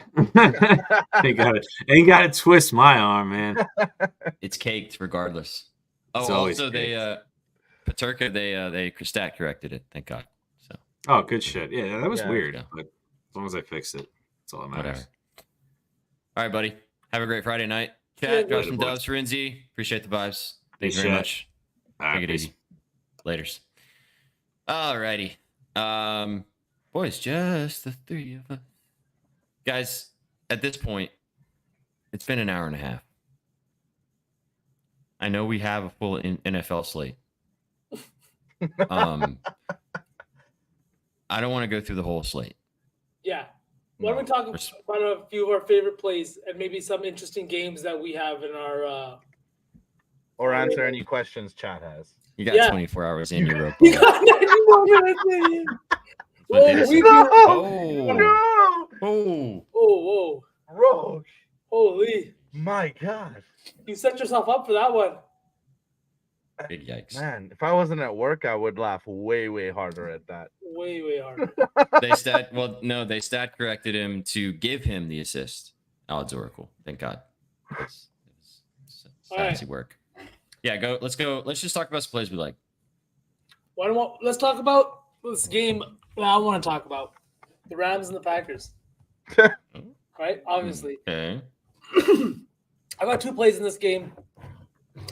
And it's one I've taken already this season. It's Josh Jacobs. Over 60, I think the line was 60 and a half rushing yards. The reason I'm taking this play is honestly just how bad this Rams defense has been. They're second last in points allowed. They've been giving it up. We saw what they did against the Cardinals, giving up 41 points to a Cardinals team that has looked terrible in every other week coming into the games. I really like the Packers this week. I think they're going to put it on the ground and put it in the hands of Josh Jacobs. And the thing is yes, I know that Jordan Love came back into the lineup and he threw the ball over 50 times last game. And that's going to be a similar theme for what they're doing all season this year. But if they're playing with the lead, as they should be entering this game as a 3-point favorite, I think that Josh Jacobs will see the carries at the end of the game, and I don't think that the front seven of the Rams can handle it. The Rams team has been in disarray since the losses of Cooper Kupp and Puka Nacua. The passing game has not been there. Matt Stafford has thrown 2 touchdowns this year in 4 games and just 2 interceptions. He's not really able to move the ball downfield because he doesn't have targets that are getting open. His best receiver right now, I think, is Demarcus Robinson. That's his name. And he's questionable coming into this week as well. Kyron Williams has been carrying a bulk of the load for this offense. And I really don't think that it's going to be able to sustain against this Packers defense that has looked good outside of last week. I know that they looked bad against Minnesota in the first half of that game, but they gave up 3 points in the second half to that Minnesota offense. And they started scoring too. Teams. Exactly. Packers win that game if they made even one of the field goals that they missed in the first half. It was an insane game. Like I said, LaFleur's a good coach, and I think that the Packers going into LA are going to come across with a win. And that's the play that I'm on. I am on the Packers spread this week. Don't tell me. I said it 100 times. I am a fan, but I do think that the Packers get the job done. They're not a highly bet team on this week just because they are on the road. They're 2-2, and they haven't looked the best with Jordan Love just because of his interceptions. He had 3 INTs last week. I think he's got 5 on the year in just 2 games. So it's not great, but he also did throw 3 touchdowns, threw for 356 yards. So he's playing good. It's just he needs to limit the mistakes and limit the turnovers. I think that happens this week. So we're taking Josh Jacobs and we're taking the Packers. Now, what do you guys think about this game? Because obviously I'm looking at it from a yellow and gold lens, right? Or I love the Jacobs. Right. Sorry, I like the Jake. No, I like the Jacobs play a lot. It makes a lot of sense with the Rams being one of the worst rushing defenses in the NFL. I already have 4 units out on Sunday. This might be number 5. I like this play a lot. And I've ridden Josh already once this season, and he cashed for me. So 63.5. No, I said 60.5. I was just correcting myself. Oh. Yeah. Okay. So it is your fault. Fuck Yeah. you. No, I like it a lot. I mean, it makes a bunch of sense, and I think that they're going to lean on him, and the Rams can't stop a nosebleed on the ground. So what do you think about this game? You guys know me. I love narrative plays. I kind of danced on V's grave when the Vikings went up big last week, but the Packers clearly showed that they weren't just going to lie down. And I think this week they're going to come in with a chip on their shoulder. So I think taking the Packers in this spot is the sharp move. I started saying that like 2 or 3 weeks ago, and I don't know why that came into the vocabulary, but now I can't stop saying the nosebleed thing. And it's true, man. When your nose starts bleeding, it's tough. I have a play that got mentioned by Gerald, and I want to bring this up for you guys. And it's my second favorite play of the week, but I really like it a lot. I already tweeted about it. I already took the King over 83.5 rushing yards. We obviously saw what he did on Sunday Night Football. Big game between the Ravens and the Bengals this weekend in the AFC North. 2 teams that we were expecting to be kind of tops of this division, kind of at the bottom of this division as we sit right now. Ravens look better than the Bengals right now, but the reason why I'm taking Henry is, first of all, he's had over 100 yards in the last 2 weeks. He's had 20-plus carries. It looks like that the Ravens are going, oh, wow, we have the best running back in football. Let's maybe give him the football. That sounds fun, which is working. But the second thing is, and as we talked about, and as I said last week, the Bengals rushing defense. Why did I take Chuba Hubbard last week? Because the Bengals rushing defense sucks ass. What did Chuba Hubbard do? He had 100 yards, gashed them on the ground. They ended up losing, but Bengals can't stop anybody on the ground. Derrick Henry is one of the best running backs in the NFL. I really like Derrick Henry over 83.5. I think he can flirt with 100 again. Not overthinking it. Just going with the guy in a divisional matchup against a rushing team that can't stop anybody. So I like the King. What do you guys think? I love that because not only do they give up yards, they give up points. The King could have a big week. I like the Henry play, but I don't have any money on any props in this one. But I do think I am going to end up betting the Bengals. I'm going to wait to see what this line kind of shakes out and see what the betting splits look like. But this Ravens team, obviously, yes, they're 2-2. The Bengals are 1-3. But the Ravens have obviously looked much better than the Bengals have through the first 4 weeks of the season. Bengals got their first win last week. right? First win of the season last week, and it was against the fucking Carolina Panthers, right? They scored points, and they've been scoring points in every single game, but it's been their defense that has been the root of most of their problems. And now we're looking at a line that has the Ravens as a -1 favorite. I know that they're on the road, and it's a divisional matchup, but if the Bengals are really that bad, the -1 line is so weird. That's a super strange line, and I feel like books are telling us that this game is going to be a lot closer than we think it is. Just think about it. The Ravens are 2-2. The Browns are 1-3. The Steelers are 3-1. Who does this game mean more to? A divisional win right now that ties you up with the Ravens, right, is huge for the Bengals. And if they are going to save their season, it's like it started in week 3, and they didn't start off well. They lost, but they got a win last week, and I think if they can – get the ball rolling a little bit, they could string 2 to 3 together. It's going to be a tough win, and it's not going to be a fun bet, but I think I am going to bet the Bengals this week. That's as gross as betting the Patriots against the Dolphins this week. Yeah, that's nasty work Oh too. my God. I think you just said that. I think I literally was looking at lines. You got to put out a little puzzle pack. I want to bet the Patriots. I want to bet the Patriots. I do too. I want to bet the Patriots. No. Oh my God, I All want to right. bet the Patriots. We all were on the Titans last week, and we watched Monday Night Football. A lot of you guys probably did. And that Dolphins offense is awful. With Poo-poo Tyler caca, as you Huntley. say. The poo-poo caca, bro. Terrible. It's not Tyler Huntley's fault necessarily. It's more about the fact that offense requires impeccable pinpoint timing. And Mike McDaniels doesn't know how to run anything else besides that. And when you don't have somebody that can run that, it looked like that. And the frustration level is high with Cheetah. Yeah. He's angry. Angry. But Gerald, that's why it's -110, because they're gonna win the game. That's why. You're not gonna get them at +500 when they're gonna win. You know what I mean? I know it's weird, but like the NFL is sharp, man. I mean, that's why we're seeing some weird lines. Like we got some dirty games this week, boys. We got like the Jets and the Vikings in London and shit. It's gonna be gross. The biggest favorite has lost in 4 straight weeks. The biggest favorite on the board has lost in 4 straight weeks, boys.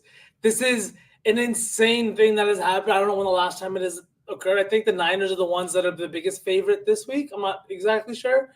But, dude, 7 points. The Pats line, it's telling me that Jacoby Brissett's coming out and he's throwing 3 touchdowns. I don't know why. I don't know who, but he's throwing 2 touchdowns, 3 maybe. The Seahawks and the Niners are 7-point favorites this week. Who are the Both Hawks the playing? 2 highest picked teams, too, in Survivors. The Hawks are playing the Giants at home. Chat, anybody have a Survivor entry still alive? And if you do, who'd you take this week? The Giants also, we can touch on this game. They have no Malik Neighbors and no Devon Singletary. Both starters, running back and wide receiver, are out for the Giants. That's Robbins very weird for me against the Seahawks because the Seahawks caught a L last week, but their offense was picking up first down after first down after first down. They did not. The offense wasn't the problem in that game, so I think they could cover that 7. It's a big spread, though. I have another nasty game that I'd like to discuss with you boys. Talk to me. I have a prop. It's my favorite prop. I'm gonna have my prop article dropping probably tomorrow. If you guys want to ride it out. I'm literally broken even throughout the season, so not like we're printing money over here. But the reads have been fun, so go check them out. Brian Thomas, over 53.5. That says rushing yards. That's wrong. Receiving yards is the vibes we're looking for. This Jaguars Colts game is disgusting to me. The Jags are 0-4, probably one of the worst teams in football. The Colts are 2-3. It's looking like Anthony Richardson is probably going to be out of this game. He did not practice again today. He's very heavily questionable. Joe Flacco can run the Colts offense. The Jaguars are at home, yet they are 3-point favorites. As 0-4, an 0-4 team. What? That is so funny. What is happening, man? Brain Thomas. And now Did I everybody say in that? chat is saying Brain Thomas. Oh, Brain. Oh, all right. Come on, chat. I said one letter wrong. hey, I'm gonna look like a big brain when it hits. You know what I'm saying?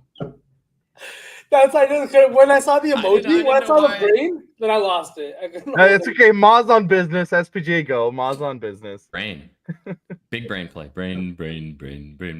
No, but I mean, like, brain. I was literally thinking that I said something else wrong. But No. the Colts have one of the worst secondaries in the NFL right now. They're very banged up too. The Jags actually looked decent last week against the Texans. Probably should have won that game. You know I don't like the Jaguars. I hate Trevor Lawrence, but this guy's looked great for this team to start the season. He's looked awesome. He cashed with ease last week, 80 yards. Looks like their best wide receiver. He's got hella targets. I don't have all the stats in front of me. Like I said, I'm going to write about this later. I see big brain, chat. Use your brain and book brain with me. But the line in this game, boys, is the thing I wanted to discuss. Like, the fuck are we doing with this line? I don't want to be anywhere close to the line in this game. Makes 0 sense to me. Jags suck. Colts should win this game, but I feel like the Colts +3 or even the Colts money line is the biggest trap of all time. What do you guys think? I agree. I feel like the Colts are going to be a very public dog, especially if Richardson doesn't start. Really? He's going to want to bet Joe Flacco in his redemption arc because it's just like we talked about this last week. Sometimes I like to fade the noise, and right now this week the noise is Joe Flacco, Joe Flacco, Joe Flacco. I just a -3 line for a Jaguars team that is 0-4 and has looked like shit. I don't know. It's weird, man. It's weird. Are you tapping the plus money button, Sick? No, I'm not betting. I don't care if Joe Flacco is playing. That's so scary. I'm not willing to give away my money like that by betting on the Colts. Yeah, we saw Joe Flacco do this before where he comes in off an injured player and scores and does well, but I don't know. I do not know. That's what I'm saying. I feel like people are going to want to bet on that, but I feel like Jaguars are the sharp play. Didn't Flacco play really good last week? Am I misremembering this? Like good. They won. They beat the Steelers. Yeah, Joe Flacco's no Kirk Cousins. He guided the ship. And he was great for the fucking Browns last year. Stole comeback player of the year from Baker. Or DeMar Hamlin. This game, it's great for me because as a Titans fan, one of them's losing, which is perfect. Either the Jags are 0-5 and their season is completely done, or the Colts are 2 what would then they be? 2-4. And they're in shambles too. So this is a win-win for me as a Titans fan. But I could not believe that the Jags were 2.5-point favorites at home and now 3. Mm-hmm. True, Jay Measy, but even if the Colts are 3-2, that's fine. Whatever. And I think the Texans might lose this week to the Bills. We can swing to that game if you guys want to talk about that one a little bit. I don't know if you guys have thoughts on that game. The Texans and the Bills? Mm-hmm. Man, I don't know. I feel like it's the Bills. The Texans look like they were in disarray. They almost lost the Jaguars last week. And honestly, they just haven't lived up to the hype that everybody was talking about. We kind of talked about this when we did the divisional preview, and we said taking the Texans at the value in CJ Stroud's second year was insane. I think it was -130 or something like that, right? So we sat there and we were like, dude, there's no way we're taking the Texans here. And their schedule isn't the easiest.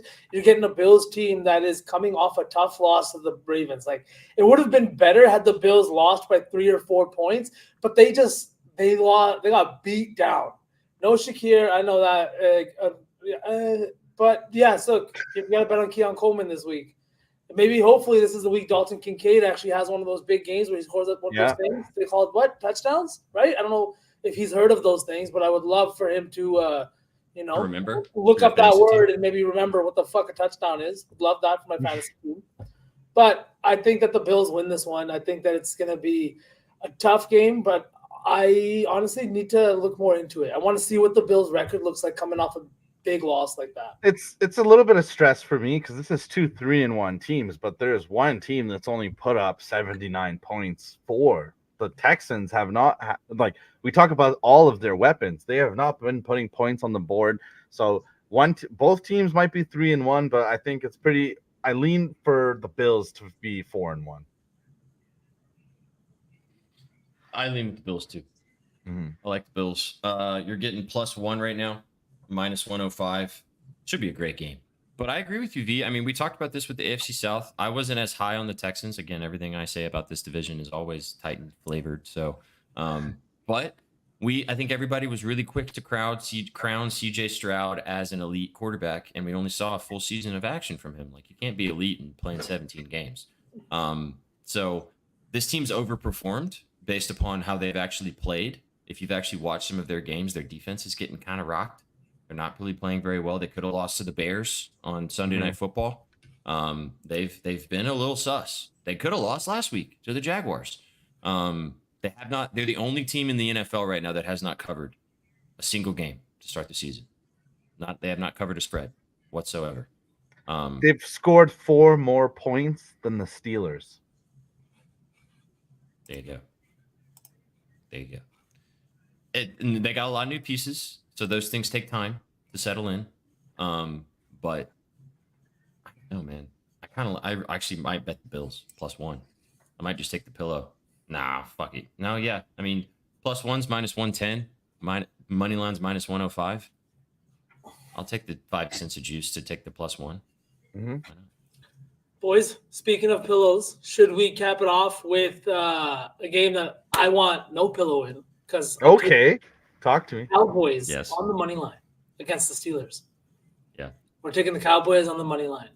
They're going into Pittsburgh on the road, and we all know how they do when they're playing away from Jerry's World. We know how Dak is away from home, not as good. And this offense isn't really that good this year. The defense has also been abysmal. So why are they going on the road against the Steelers team that just caught their first L of the year as a 2.5-point dog? We're getting +123 on the money line via Bet Online.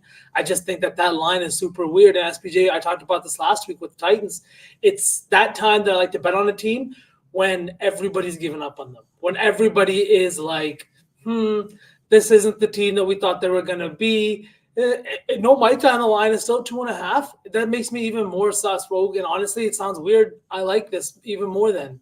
It doesn't make any sense to me why this team is this way. But the thing is, they still have CeeDee Lamb. They still have Dak Prescott. And if you have the better QB and you have the best wide receiver on the field, you're always in any game, no matter where you play. The Steelers team has been holding their opponents under, like, they were allowing less than 10 points per game prior to last week.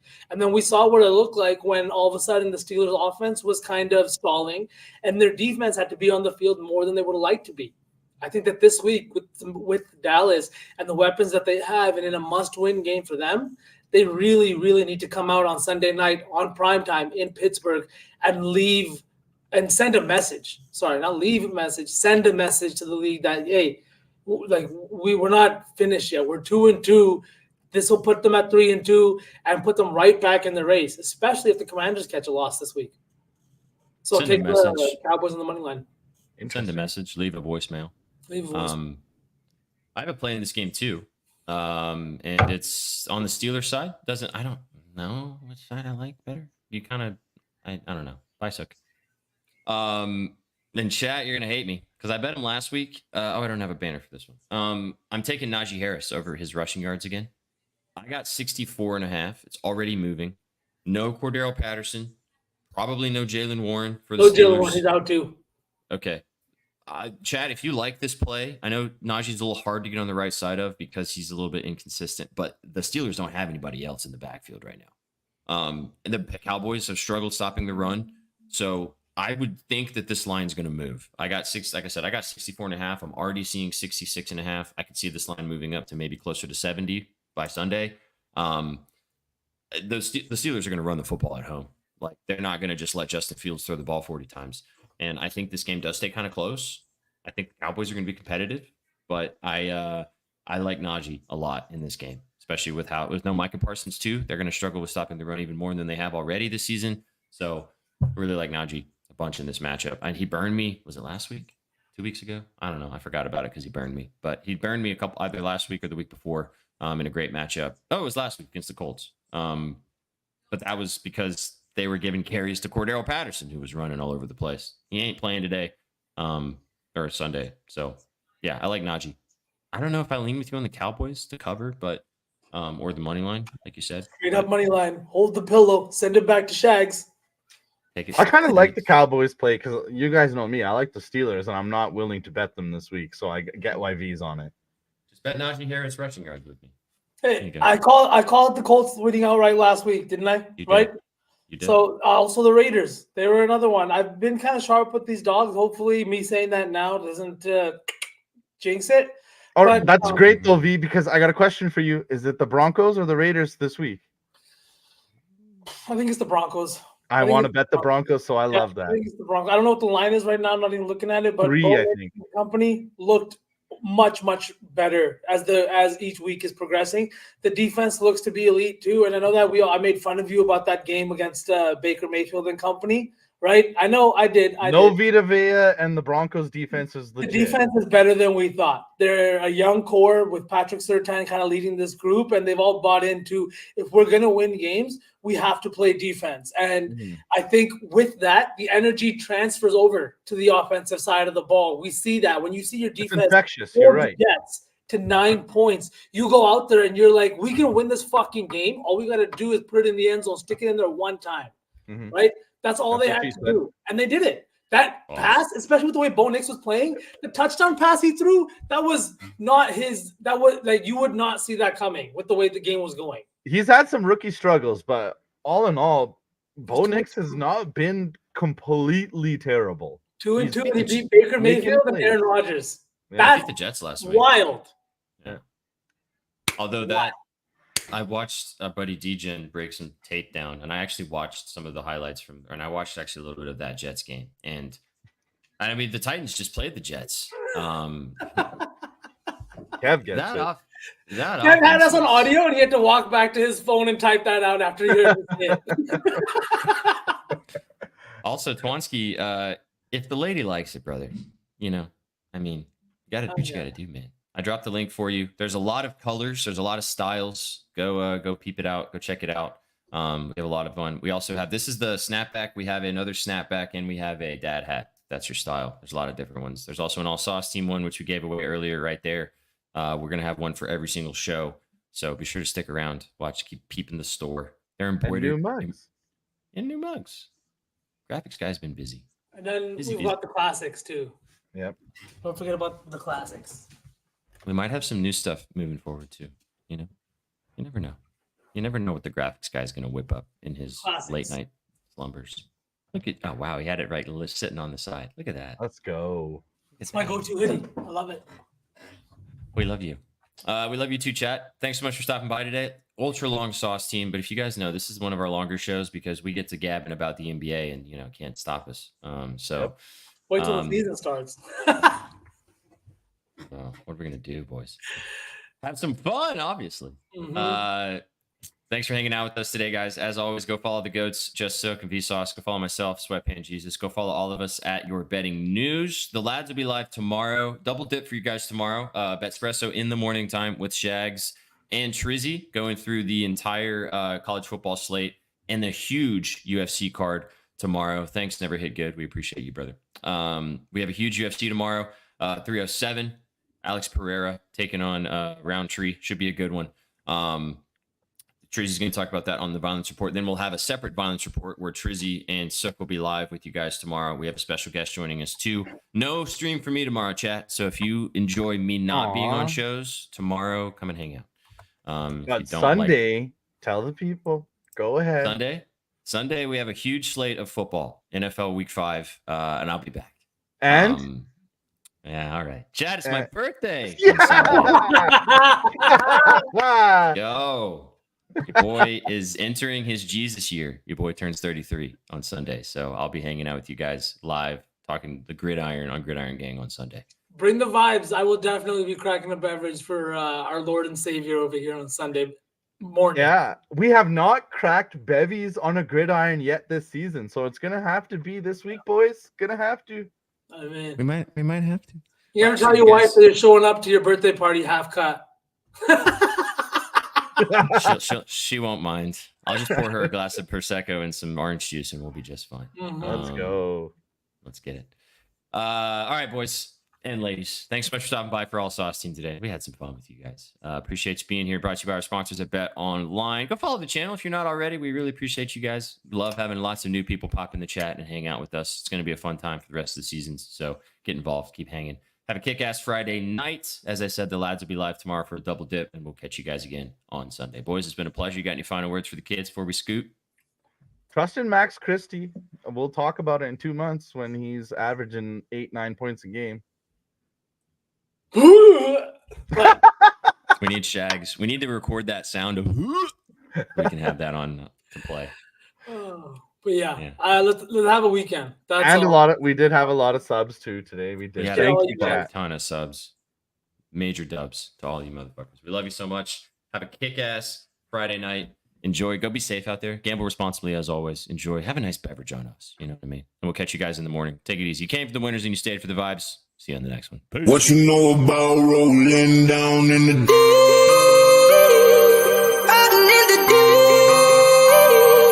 down in the now I know y'all be loving this shit right here.